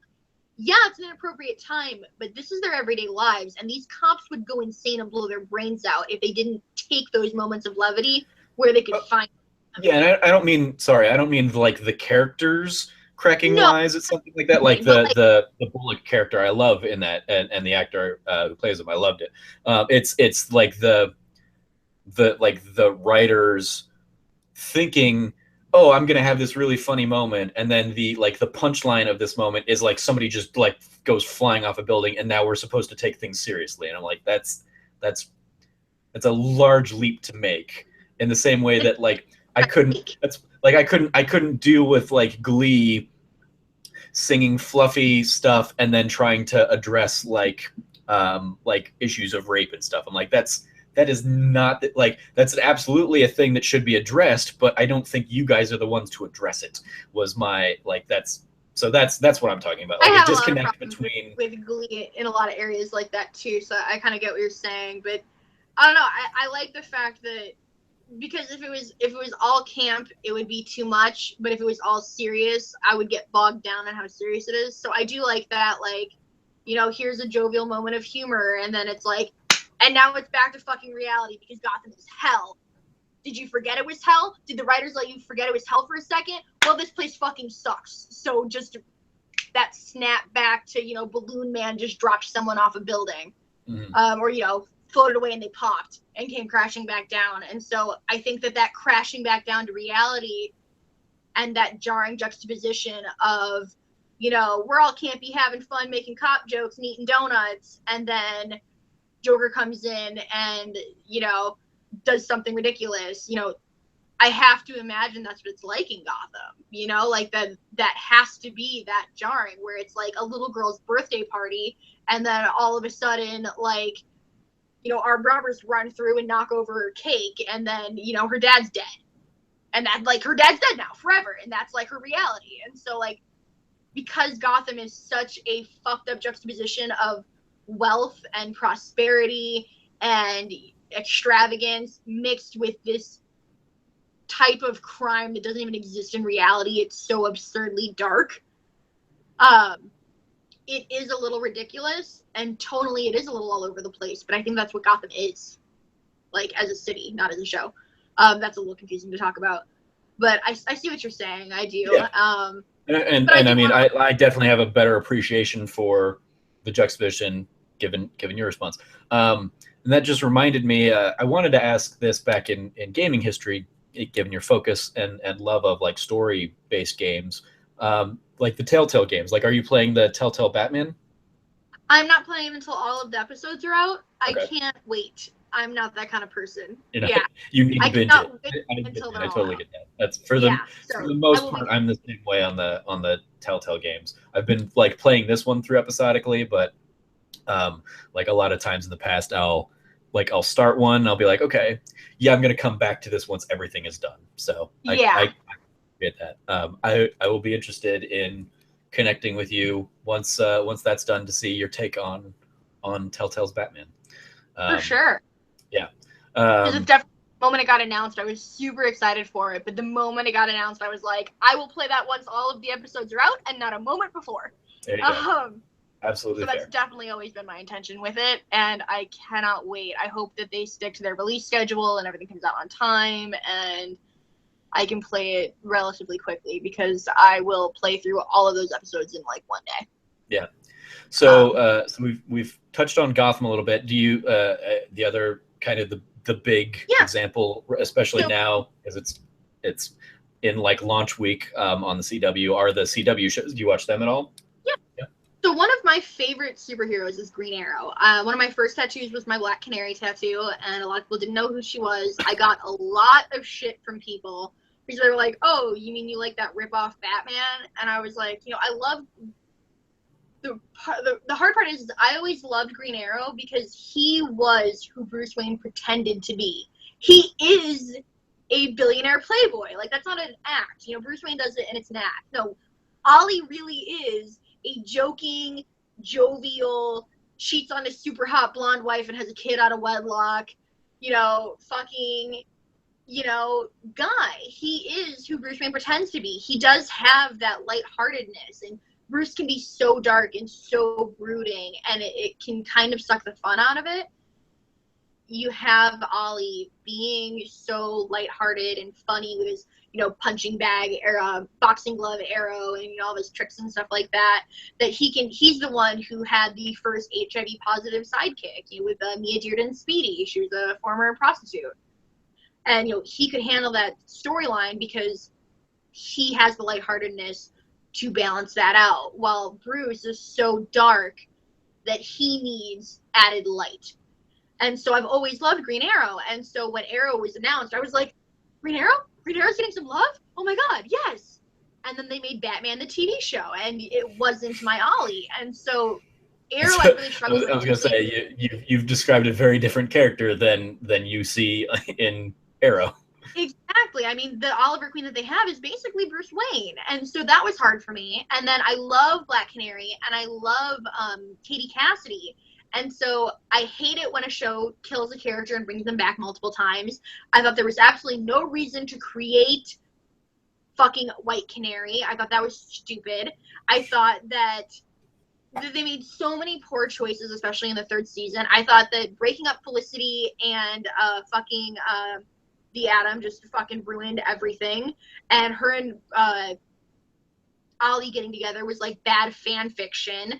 I thought that then killing Black Canary after you killed White Canary twice was fucking stupid. And so Arrow got so ridiculously soap opera for me that I tapped out halfway through season 3. It was really good. I loved it. And then I couldn't anymore. On the flip side, Flash is amazing. Like, I haven't watched the new season yet because I'm behind and I suck. But I love Flash. And I will say I didn't watch... I was really bad about Legends of Tomorrow. I would not watch it, and then I'd binge like 4 episodes, and then not watch it, and then binge the next 4 episodes. But it made me like White Canary more so than I ever liked her on Arrow. I never thought I'd like her, and I didn't hate her. So that was definitely a marked improvement. Victor Garber was great. It was really, really interesting for me. So I'm excited for Legends of Tomorrow. I'm excited for The Flash. I've completely given up on Arrow. I don't think it can be redeemable at this point unless Flashpoint comes in and saves it, to be totally honest. If Flashpoint rewrites the last season and a half. Yeah, and that was when the last season ended and they were like, this, like, that's where we're going with everything. I was like, is it, like, I mean, Flashpoint, does that affect the other shows? And they said in interviews, yes, it does, but I haven't seen anything in the new season yet to suggest it. But they also haven't done any of like the crossover stuff yet. So we'll see. I mean, my favorite couple in all of comics is Black Canary and Green Arrow, and he's fucking Felicity Smoke for some reason. Like, I don't just put the most famous couple. Like, I don't think you get how impressive it was that they were married. Like, Spider-Man and Mary Jane were married for a long time, and that was a huge deal. Black Canary and Green Arrow have been married in comic books longer than almost any other couple in comic books. They are one of the most long-standing relationships in comic book history. Like, there is so much legacy there. Like, they are fucking... You don't fuck with that couple. And they just keep fucking it up so bad. Like, stop ruining it with your stupid soapy bullshit. Like, stop creating this extra Black Canary. We already had a perfectly fine Black Canary, and then they destroyed Laurel's character, and then they finally redeemed Laurel's character and made her, she would start off as a super cool badass attorney lady, and then they made her an alcoholic pill-popping dipshit, and then they redeemed her character and made her a canary cry badass, and then they killed her, and it's like, what the fuck? Like, you keep ruining it, fixing it, and then ruining it again. Stop peeing in your own Cheerios. Like, they've frustrated me a lot with the writing decisions they've made, because when Felicity Smoke and the Atom were together, that couple was so cute and adorable. She was the first person he slept with after his wife died, and she just goes and fucks her best friend, who he was worried about her cheating on him with, the same night she breaks up with him. You're a shitty person, Felicity. He fucked you after his wife died. Like, that meant something to him. It took you less than 24 hours to fuck the other guy because he has a six-pack. Like, you are a shitty person, Felicity. Why do I give a shit about you anymore? You have become irredeemably shallow now. Like, they just... destroyed any semblance of love I had for that character. Like, why? For what purpose? I just... Ugh. Gotta get So Kaylie in that writing room with her charts of Fire Emblem people. Exactly. Like, stop ruining everything. I hate you. So that was incredibly frustrating for me. I loved bringing Constantine back. He's super fun. I'm excited for Supergirl. I did see she's not really available on streaming because I cut the cord a while ago, and so I usually watch my shows on Hulu. And Supergirl wasn't available on Hulu. She was only available. They did the first 2 episodes on Amazon Prime last year. So I saw the first 2 episodes of Supergirl, and I didn't see the rest. Okay. Now that it's on CW, I think they're streaming it on Hulu. I haven't checked. All the CW shows, a public service announcement. All the CW shows are done on Hulu. They like the Hulu deal ended, so now it's like everything's on Netflix from like last season, and then other than that, like CW has their own app now, so that's where I've been watching. Like, that's right. I'll probably watch it on that then. Yeah, it's you have to just go through and watch through the CW's app or whatever. But I couldn't watch Supergirl last season on CBS, so I liked the first 2 episodes. I liked what they were doing, and I kept up with it on Wikipedia, and so I loved what they did with Martian Manhunter. I think Martian Manhunter is a really cool character that outside of the Justice League Bruce Timm shows doesn't really see a lot of attention. So that was really cool to see him on there. Like, who knows who the fuck John Johns is? Not a lot of people. Yeah. The only Supergirl I watched was the Flash crossover episode last year. But now that like they're all in one place, I'm like, oh yeah, like I'm fortunate in that like at work I can just kind of throw that on on one of my other monitors and just kind of have that playing in the background, and it's a passive enough medium that I can get what's going on even if I'm not always like just staring at that screen. So yeah, I'll probably just routinely throw it on. Like if I didn't have as many meetings today, I was gonna throw it on and catch like the premiere of Supergirl that aired last night as we're recording this, I guess. But I did not get around to it. So yeah, it's like now that they're all in one place, I'm like, oh okay, now I'll give that Supergirl one maybe more of a shot. Me too. Like I had once when it was on CBS, I was like, I watched the 2 that were free on Amazon Prime, but I have no real interest in catching up on it. But then I'm like, oh, now it's part of this universe that I already like. All right, now I'll see what it's all about, and so I'm willing to give it a shot. Yeah.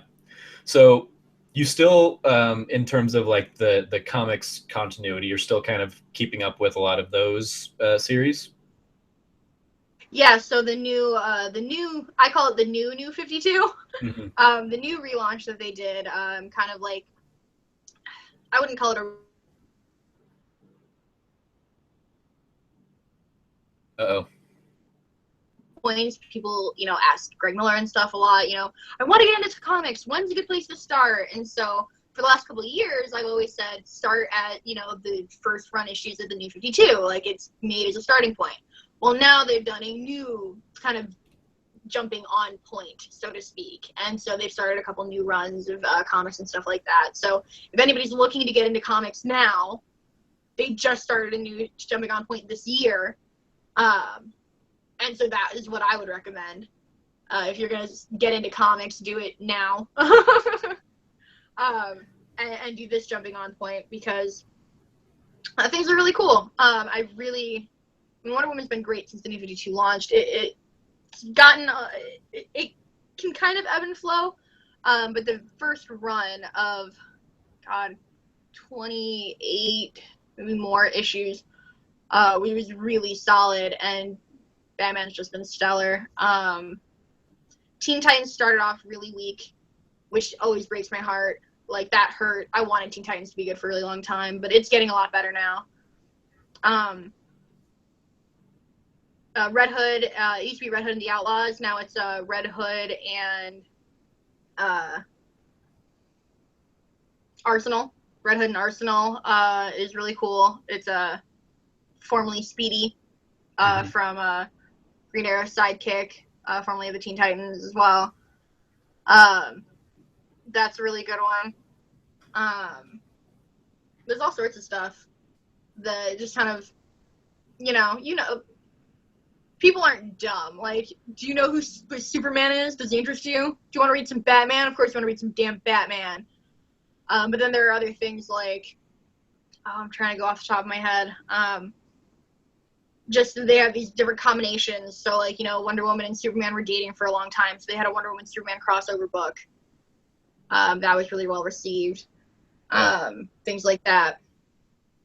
Yeah. Did you read the American Alien? Yeah. The Landis? Yeah. The Max Landis? No. No, not yet. Okay. That's definitely one that's like on my radar of checking out. The outside of, I mean, I've never really been like comics in the continuity. I research and I keep up to date with a lot of what's going on. I mean, I guess not really on the continuity, the comic book side of things, but in all the other media. So like I watch all the superhero movies. I keep up to date enough on a lot of the shows and watch a lot of the shows. And like, so I know like most of the mythos. It's the same kind of thing as you. Like, I wouldn't call myself an expert, but I could hold my own in a conversation. And I, of like of my theater friends, I'm the one that knows more than most. There's one guy who like does drag as Wonder Woman stuff, and he's like super into. There are a couple that are super into DC and stuff, and they know far more than I do. But against most of them, I can absolutely hold my own. So I get that. As far as like what I've actually read, Killing Joke is like, I think probably the only like known DC story that I've really read. And outside of that, I've read like The Watchmen, but for the most part, I consume comics in TV form or movie form. So yeah, like I watched the animated series and Batman Beyond and a lot of those shows growing up, and I check in every now and then on like other shows that are out there. But in terms of like grabbing a weekly comic or monthly series or something like that, it's just I'm a little bit more the opposite in that like I do want a like firm endpoint. Like with TV shows, I know the show's going to end at some point in time, so I'm okay getting in now and sticking along for the ride. But with like the comic book continuity being so up in the air, I'm just like, I don't know if I can commit to like reading this thing now and starting this thing and then it having to be a thing in my life for the next 10 years. So well, I would rather take like the stories as they come. Yeah, I mean, that's not exactly how comic book storylines work. So, like, you'll have a storyline. Right. And so, like, there's arcs, of course. So you have, like, the Court of Owls arc. It was the first New 52 Batman arc that was really popular. But that was only, 12 issues or so, which, you could read that in a day. I mean, it takes a year when you're doing it monthly, but, or however long you're doing it weekly. So it kind of depends on what you're looking at. But it's not so much in terms of storyline where it's like it's never ending, and it can seem overwhelming. Like, I understand what you mean, but when you start reading and you kind of like pick like, okay, I'm gonna follow these 3 comics, and you start reading them, you realize that there are like, this is the end of this saga and a new kind of like adventure is gonna start next week. If I didn't like that one, or I thought like that was okay, but I'd rather like focus on a different comic, I'm going to stop buying Wonder Woman now. That story was enough Wonder Woman for me, or, I liked it. Now it's over. I'm going to move on. So I think that, while I understand what you're saying, I feel like the more that you read comics, the less that becomes a concern, because you do see where things kind of end. Yeah. No, and then you have that's absolutely fair.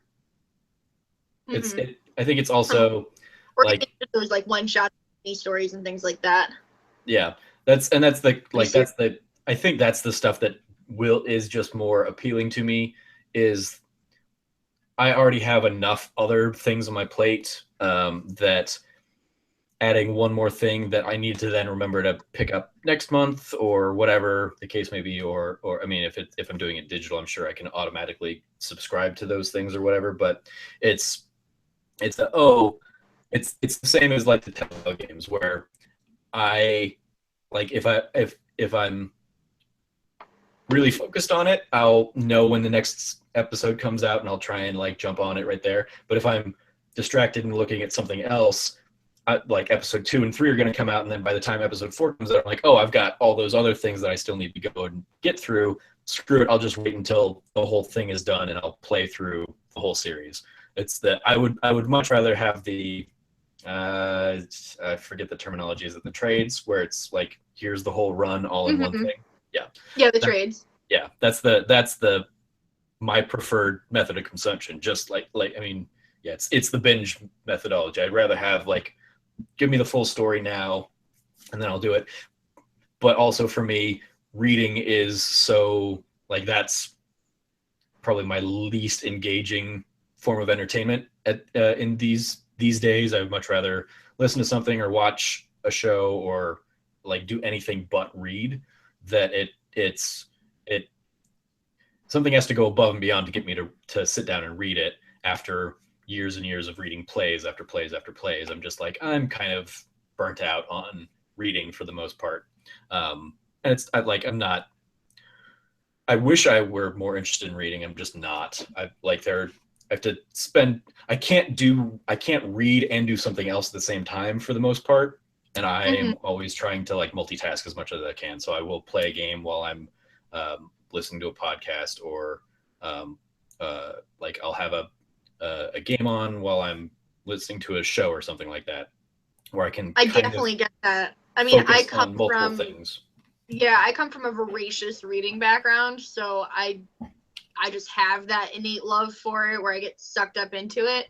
But yeah, that's why I love podcasts, where like, you know, I'm constantly to look for new podcasts because I've listened to the 3 podcasts that I follow. I've listened to their archives 4 times on repeat already, and I'm like desperate for new ones because I do have to, if I'm playing a game, I have to listen to a podcast at the same time.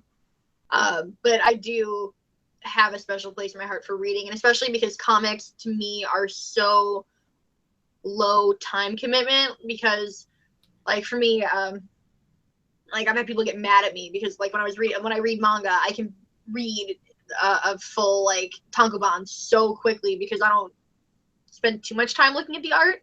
I'm an unappreciative bitch that way, so like I'm reading the bubbles, and you know it doesn't take long to read a 26-page comic. So it's not too much of a time commitment for me. But I understand what you're saying, that, you know, 5 minutes is 5 minutes when you can be doing something else at the same time. But I love reading. I always have. And so I'm always looking for new ways to do it and new things to read and to just consume. And I love knowledge. I just want to consume all of it. I just want to consume everything. And so I've always just been so fascinated, and I hate books coming to an end. Like I have like these abandonment issues with novels where I'm like, no, it's over. Like what happens next? I can't do this. I just want to be in this character's life forever. Like what happens to them tomorrow? Someone tell me. And so comics solve that problem 100% for me. Like I can't be in their lives for the next 60 years. There you go. I love it because it is just so much knowledge and so much information, and I'm always looking for more information to consume. Like sometimes I feel just like I'm dark side looking for more planets, and I'm just hungry all the time, and comics are just like the biggest, juiciest planet. Have you played any of the Lego DC games? Yeah, I have Lego Batman 3 Beyond Gotham. That was the first Lego game I ever played, actually. Okay. That's really fun. Yeah, so I haven't played any more Lego games. I love to play Lego Dimensions because Lego Batman 3 has been so fun. That I do want to play more Lego games. Like if they do like a Lego Justice League, I would totally get that. But Lego Dimensions like super cool because I love Portal, and so they have the Portal levels, and you know they have all sorts of cool stuff, and so I know. You know, it's just yeah, I know, you know, it's so expensive that I don't have there's that barrier of entry for me that I haven't like overcome that hurdle yet. But if I find myself with a disposable income at some point, I would love to invest in Lego Dimensions because that's my shit. Yeah. You get a little Batmobile. It would just be great. But yeah, Lego Batman 3 is really fun.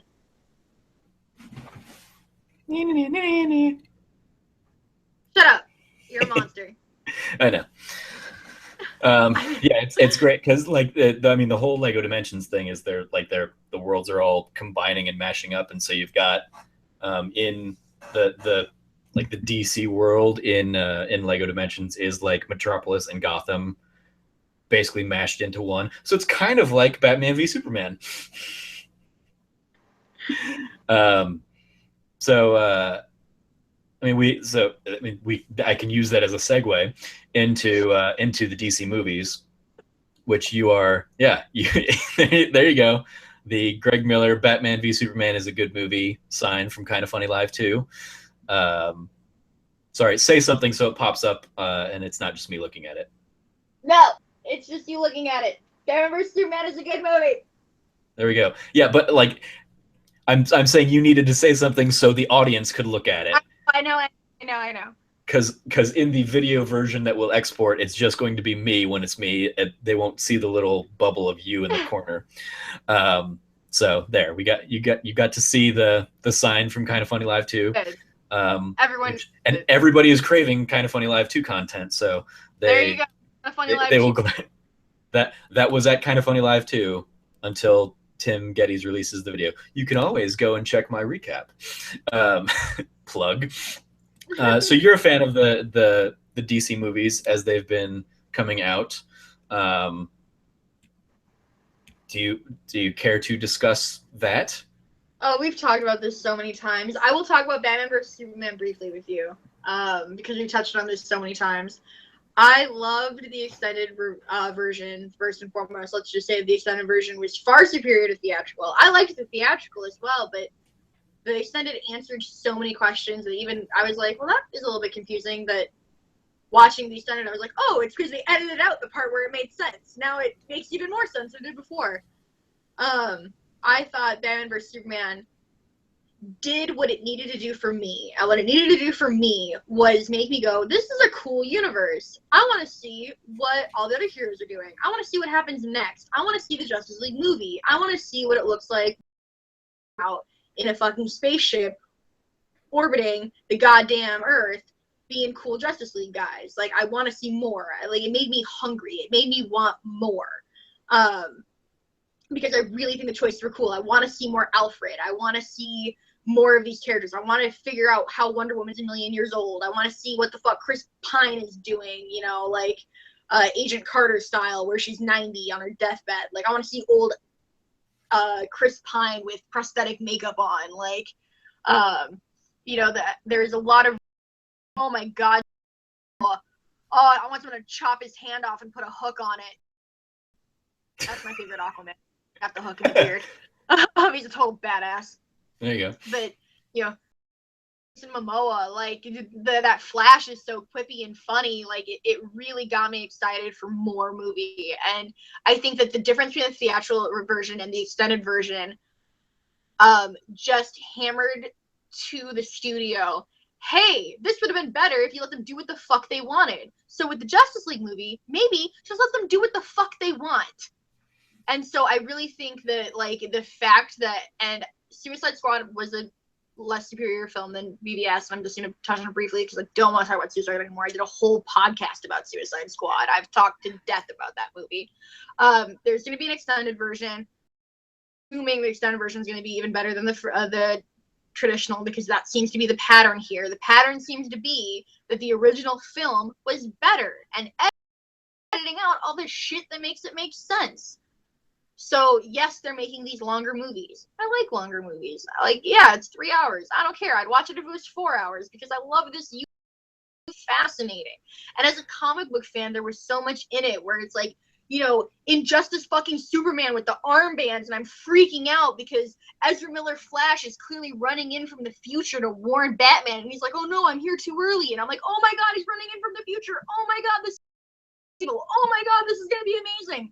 And like everybody else in the theater doesn't get these references because they don't understand the concept of Flash running through time, and they haven't played Injustice. They don't know about this alternate universe where Superman goes evil, and they don't get these things, but I do, and I see paratroopers or parademons, and I'm fucking excited as shit because holy shit, parademons, Darkseid's fucking coming.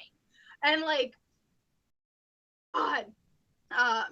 So like I see so much greatness, and I know, to me, the thing that's been potential of these movies seems to be studio interference, and the more that becomes clear, ideally the less studios will interfere going forward. I have super high hopes for the Wonder Woman movie. I really good, and I think that it being good will make the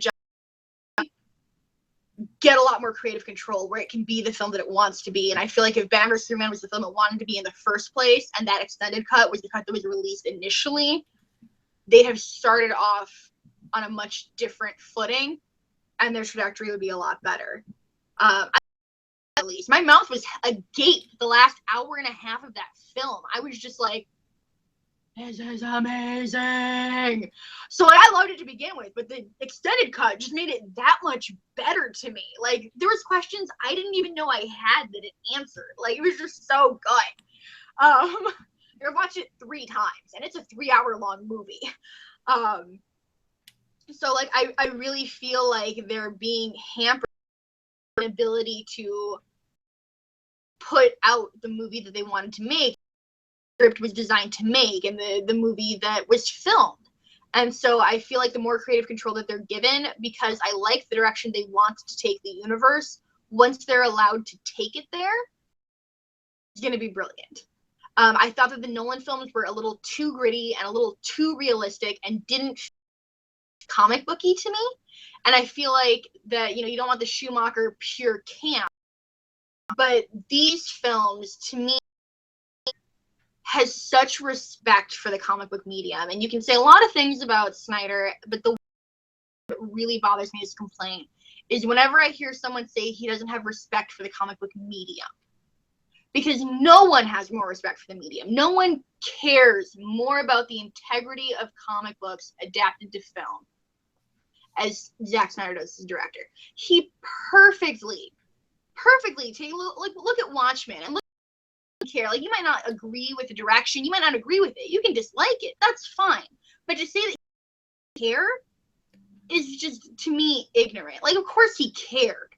He put love and care and time and perfection, perfect panels, recreated in film. Like, there was care put into that. Yeah. You can't say the man doesn't care. Regardless of what he created, to say he doesn't care, I think, is a little ridiculous. I don't think it's a matter of caring. I think he is wonderful at translating an image from a frame in a comic book and putting it up on. I think he's great visually. I think oftentimes my frustrations with his interpretations are that it's that he's so slavish to the image. I don't think he, like, the Superman in Man of Steel. Superman in Man of Steel is fine, and I actually, like, I wasn't one of the ones that at end of Man of Steel was like, Superman killed somebody, that can't happen. I was like, it left me intrigued to see, okay, how is the world going to respond to the end of Man of Steel?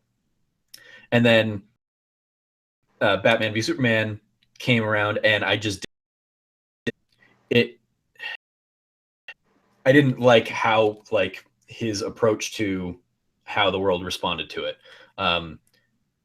My bigger complaint is that the Superman I see in Man of Steel and Batman v Superman is so dour and broody that he feels like it feels like Zack Snyder wanted to make Batman movies out the gate, but didn't have the studio buy-in, so he turned Superman into a kind of darkened character that doesn't have, like, the levity and, like, love for country and like idealism that is the Superman that I envision when I think of Superman. You would think that if you have, and I don't mean this in a because this will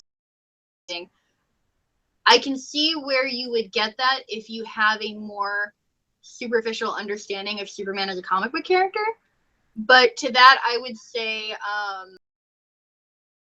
single issue, and it got turned into an animated film. So I would film Superman based on comic book. Whatever happened. So funny. Funny about it's like truth, justice, and the American way, something like that. I'm butchering. I mean, that's the Superman catchphrase. versus the Elite. Yeah, it's that catchphrase, but it's like what's so funny about it, and that. And Superman versus the Elite is the animated film too, so film if you very DC animated, very and definitely one of them to me, and it deals with Superman's struggle to moral compass, to be a moral compass when the world doesn't agree with him, and that you see Zack Snyder film, he's so only of that Superman, or even the Superman in Superman dealing with when he gets cancer and thinks he's dying, you know, that Superman. And so the time has to deal with the weight of, you know, he is in this interesting position. He has the power to make moral choices that are hard. Save and take lives. That is something that is always easy, making the right decision. And I think that of versions of different media aside from comics touch Superman, and I think that's why people who don't read comics are definitely not familiar with that aspect to him, because usually you have the dark brooding pessimist and Superman light optimist, and you rarely see the Superman that is struggling with, I don't know decision, and my decisions can kill people, and I'm wrong. Am I wrong? So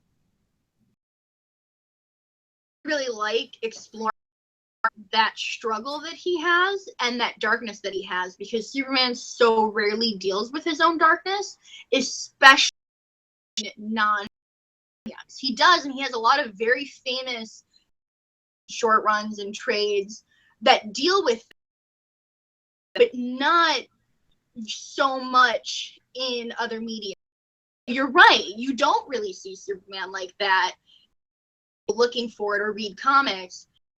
That's why I like it, because you're like you know deal with, you know, yeah, he has the weight of the world on his shoulders all the time, and he's making these decisions that basically he's never like, yeah, but wouldn't. And so like there's an aspect where differences between Batman and Superman very profound, is that Batman is who he really is, and Bruce is who he pretends to be, masked. He puts on the front to who he naturally that cave trying to stop crime. Superman mask. He is content. That's who he's a can trying to do what's right, who loves a bitch that I can't stand. Man is this mask that he puts on people he cares about, he fights. There's that severe difference in just that they do. So when you see that strong, certain that is the correct, and that's Superman. But what you see in the Snyder movies and what you see in Superman is Clark Kent. If I am playing with moral conundrums most people play with and can't get answers to, and if I am wrong, the ramifications that are I have to be morally perfect. That is a heavy weight to be raised human. I'm not a fucking alien. You know, so like is an interesting title for that piece. I think about that title. It's interesting. He is just a rural hick for the most part, who happens to have the power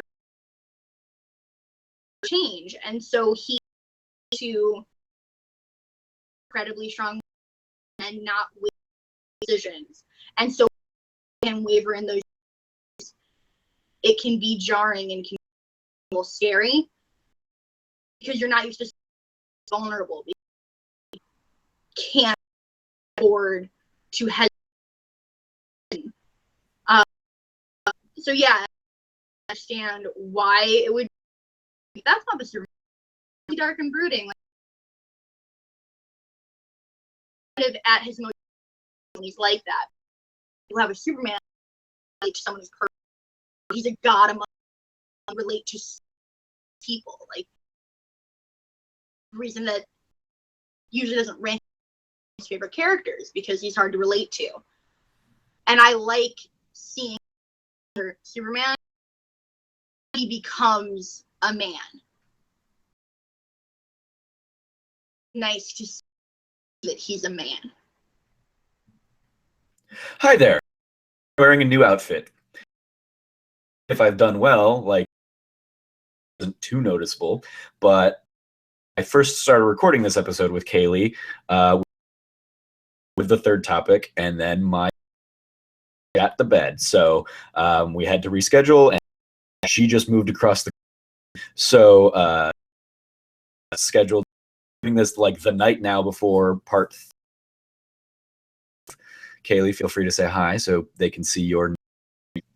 Look, I've changed absolutely everything. Hey, so where we left off, which will have been like ago, but for me was a week ago. Continuity. Indeed. So you had just made this great Superman being vulnerable as a human, and hick, I believe, as you put it in Batman v Superman, and my internet just went to shit. Because effectively, I appreciate the argument you put forth. Didn't see it in Zack Snyder's character. So, like if I had seen your, I would have been much more intrigued by Batman v Superman. But as kind of left, meh. So basically, you just think that superhero movies is where we ended. Yes, we'll go with that. Like that. Kaylie Woomer, superhero comic writer. All right. 100%. So the end of topic 3, all of it's, taking a week's worth to, but hopefully I like was able to seamlessly, even though I'm wearing completely different garb, completely different state. Okay, so topic, this is a Trove topic, community question. I didn't bother putting out, still had week. Let's dive right into those. Up first, Brandon, friend of the show, asks, best moment you have had being a member of the Kinda Funny community?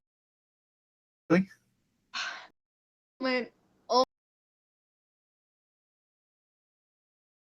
Almost always last community event. Community best. I still feel like Max West has now passed, but it was just we love hanging out, and halfway through the week, the guys are hosting some fucking event kind. Yeah. Whatever. We're here for some shaman. We've been to Alcatraz. We went and saw, and the show hasn't even started yet. Brunch. I mean, brunch than me because you went to secret brunch with Gia. You guys, the rest of us off to Alcatraz. Community plan, doing that to get rid of the competition. So you had Gia all. You know, I know. There you go. Super secret double brunch.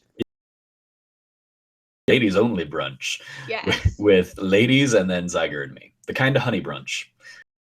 Kind of honey brunch. The first and kind of honey brunch. But it's always to see everyone because usually, you know, I know these people, I know them online, so everyone's so fucking cool. So great. And I just love it. So it's always that this and why I'm okay with people telling me how shitty I am. And anytime someone says on the internet, I'm like, what am I? Well, I mean, as I always say, it could also just not be shit. Probably make. But it's just it's invigorating. It pushes that the next event and like just get concentrated and just time that I the community. Beautiful thing. I live for it. Nice. Me, weirdly, would have had a completely last week had we like finished the episode. Probably would have been like a toss-up. And I wrote about this in my Kind of Funny Live. There was a moment when Cisco's up there singing a song with Tim, where put a picture of us that went to PAX South into the montage video.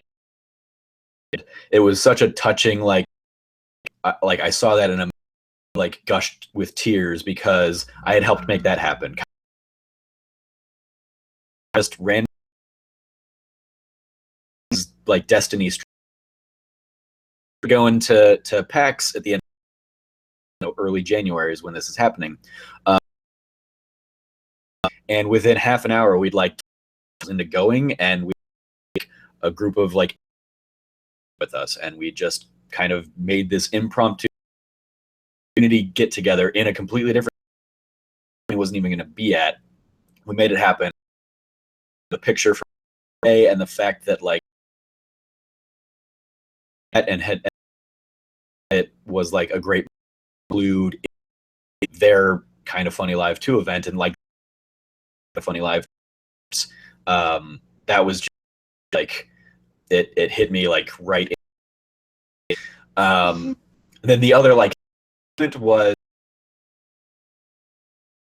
a dinner at Times Cast and Greg. I think that was our best one yet. That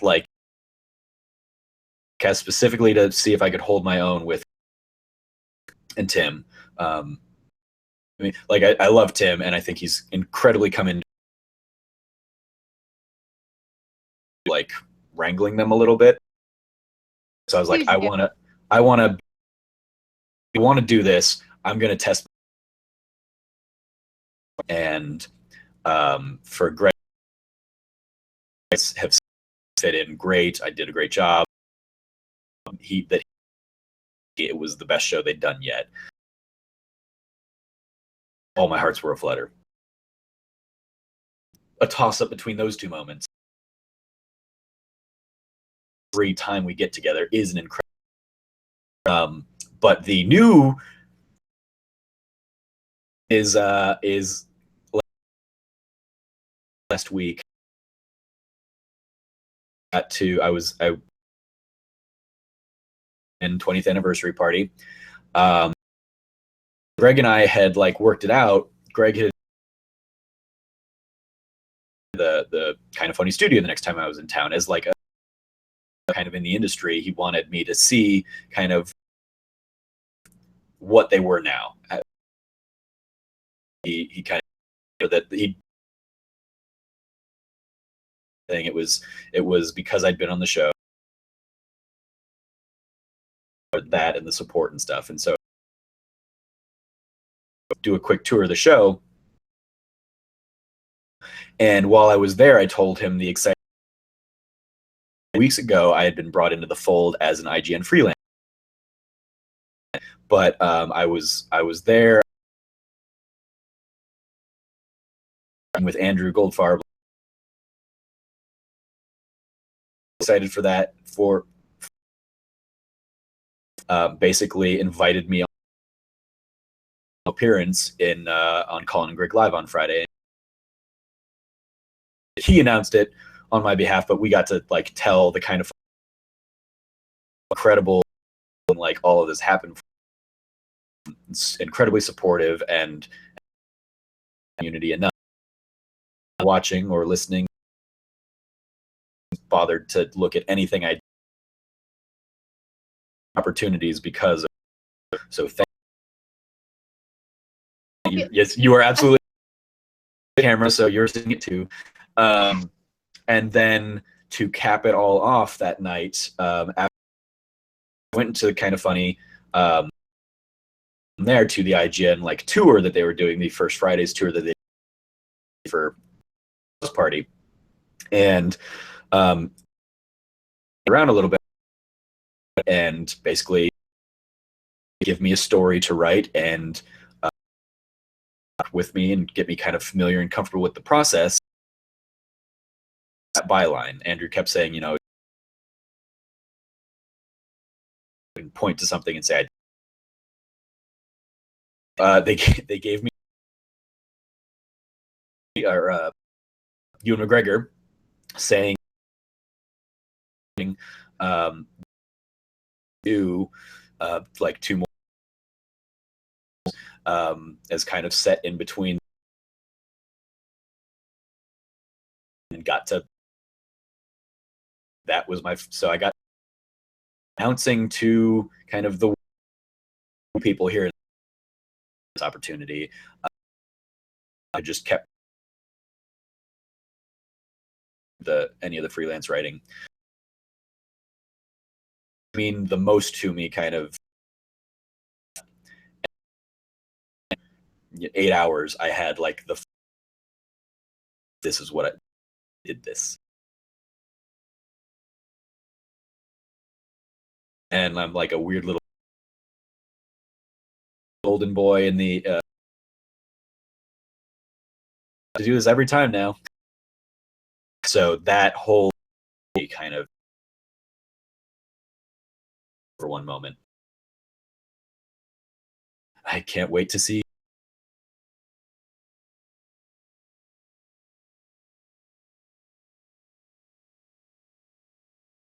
There in spirit, you were there. I was. Don't give me that. Like I.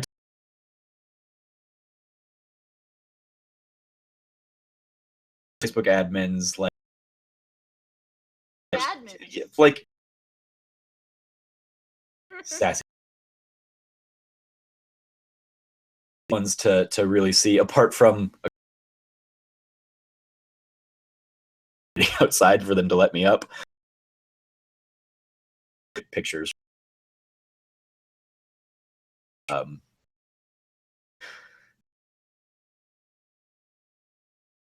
That story with community and things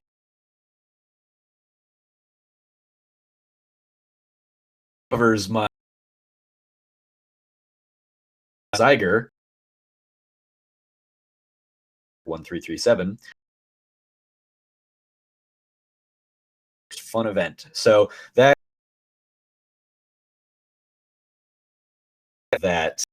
Kind of Funny Live 2 is probably my most fun event. Super fun. You got super.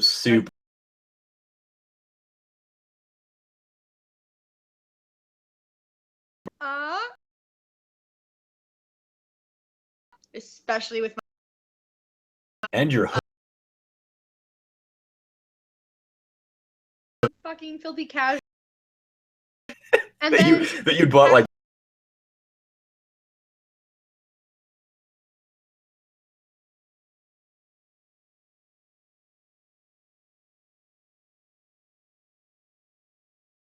Thursday through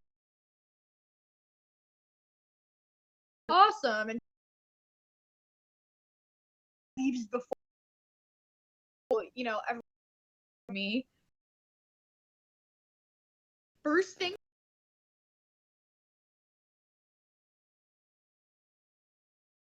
it's just like this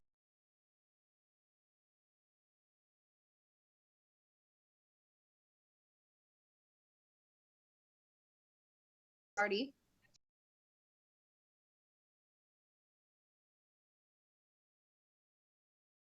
Top of the bed.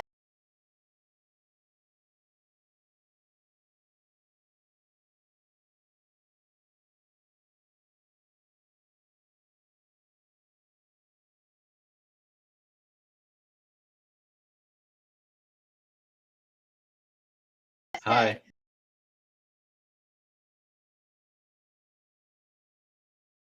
Was the launching off?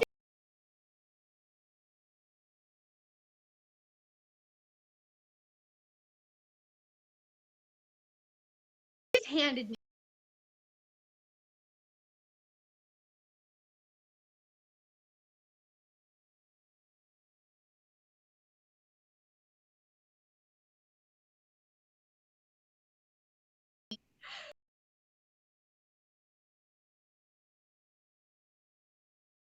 best friend.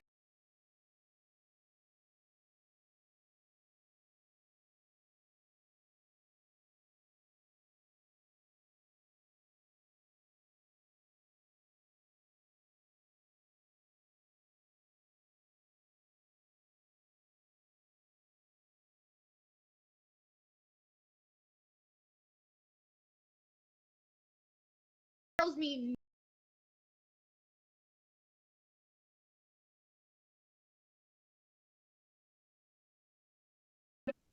no.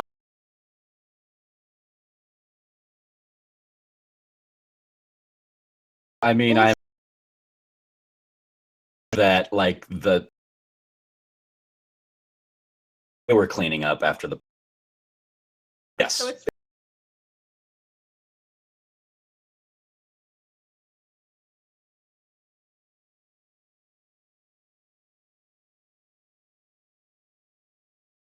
casual booth.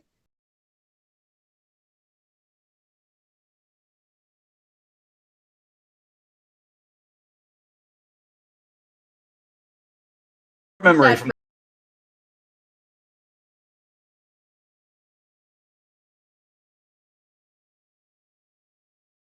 favorite memory.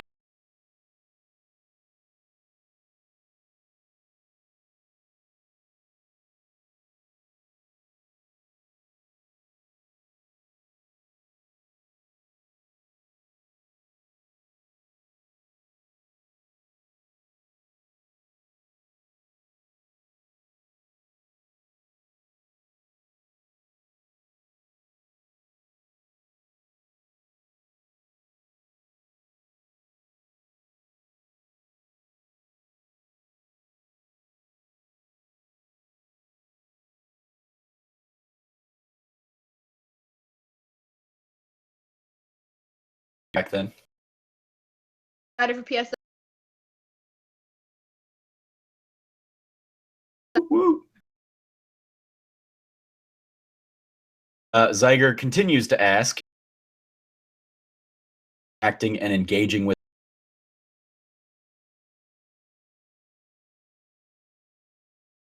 this that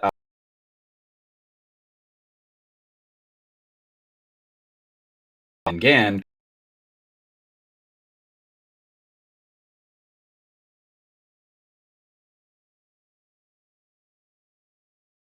like make sure you're doing it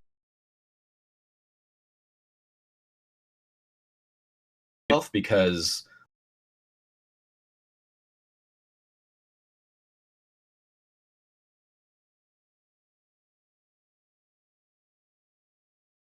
he has inspired people.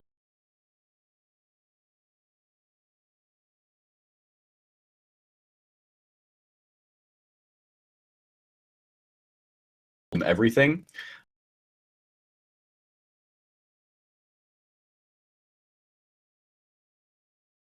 Go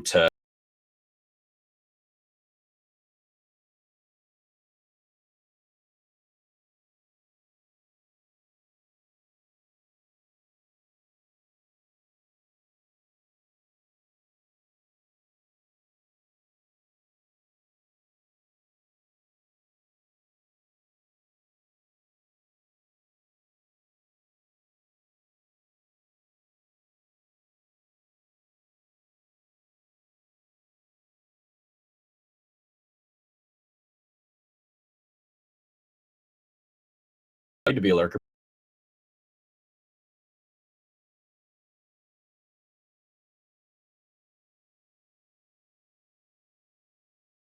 Seven or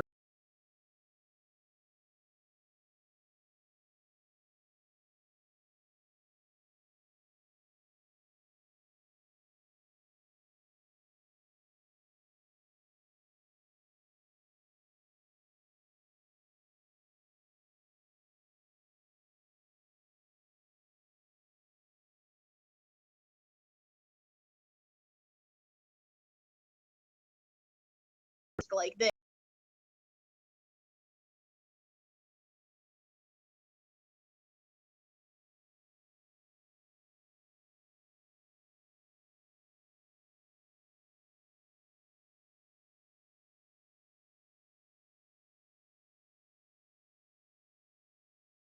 and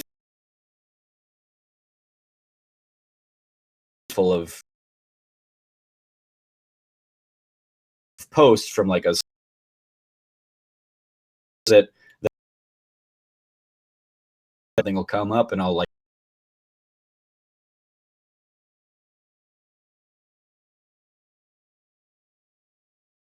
or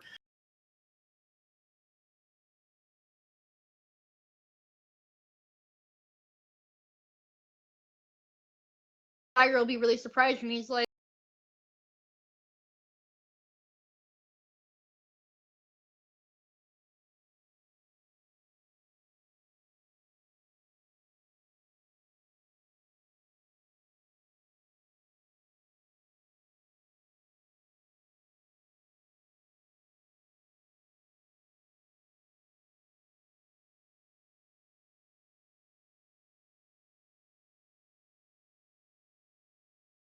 Nathan Swish.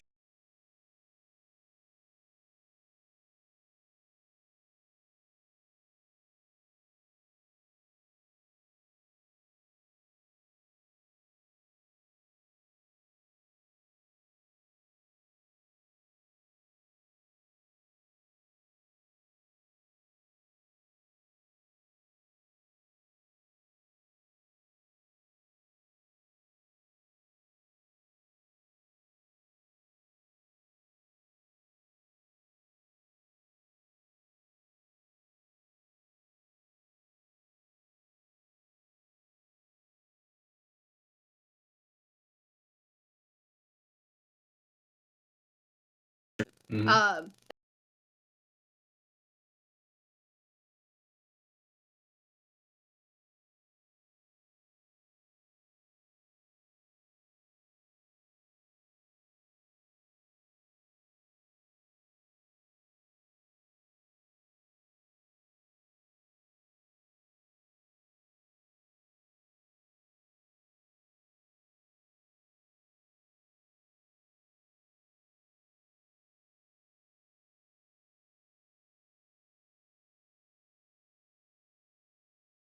Colin and Greg.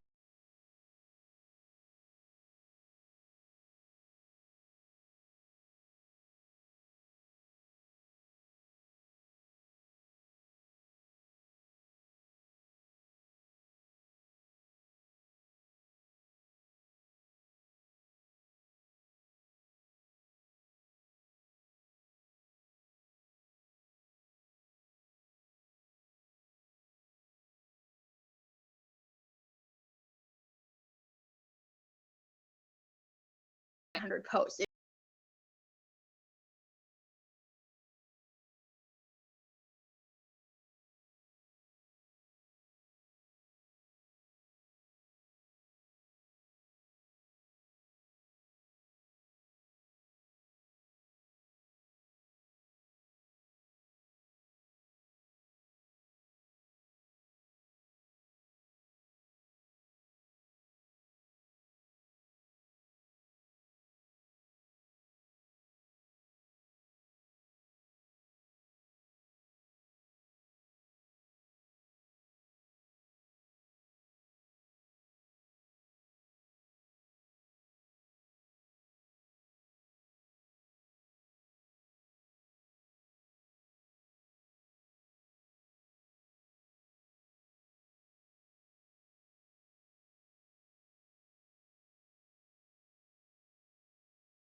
Mhm.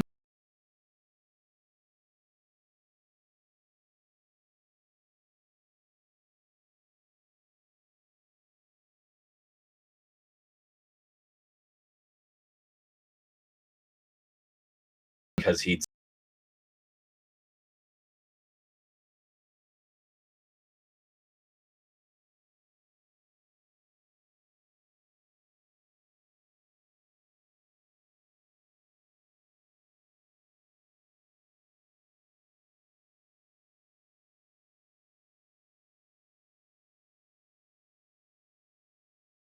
and like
there to support always like the tours.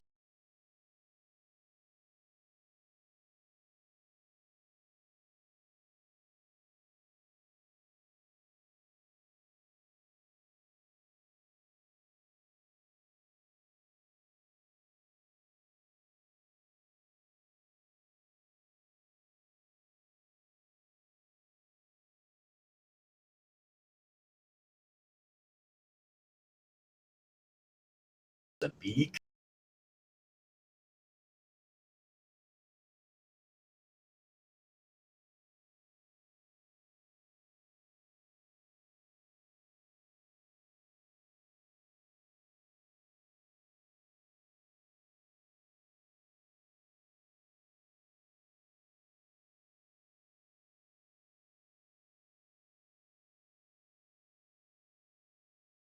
How would you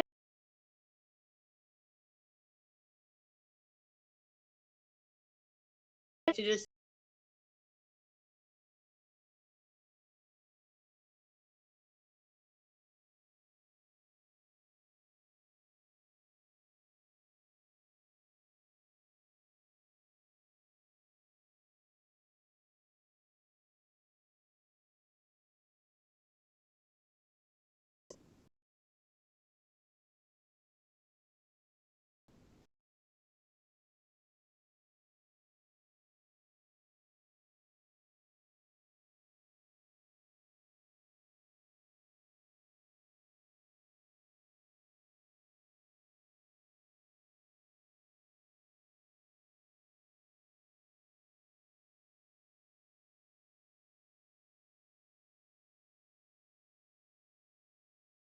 go out.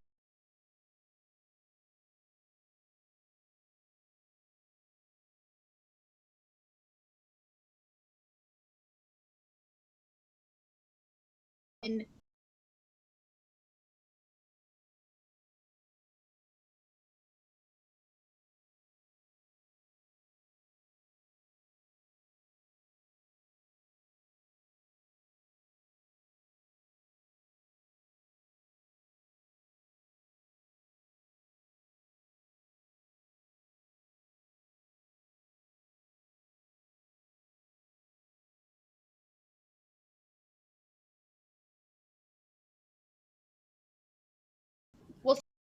and Tom Hawkins has to hang out.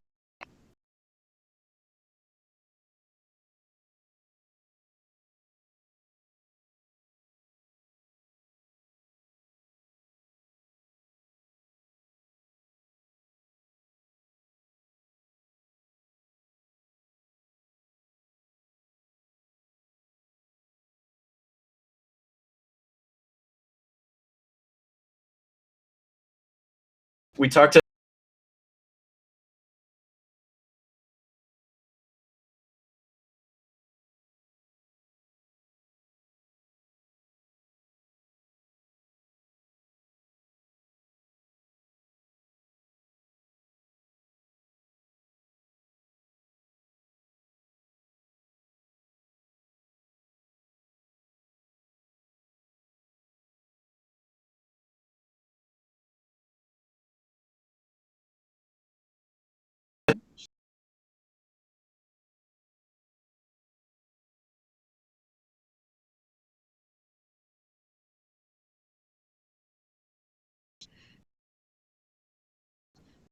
I'm getting so.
Retarded.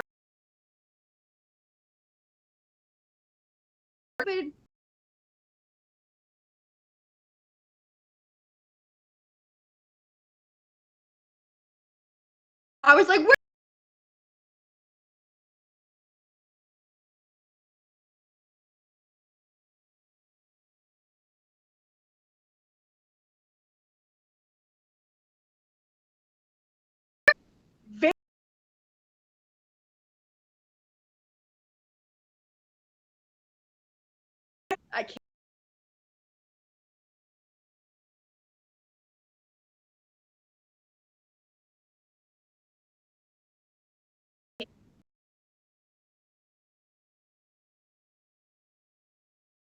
X-Men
episode or two of the Teen Titans. She's the one that is.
Tag here. Now I'm awkwardly closing and turning off the broadcast.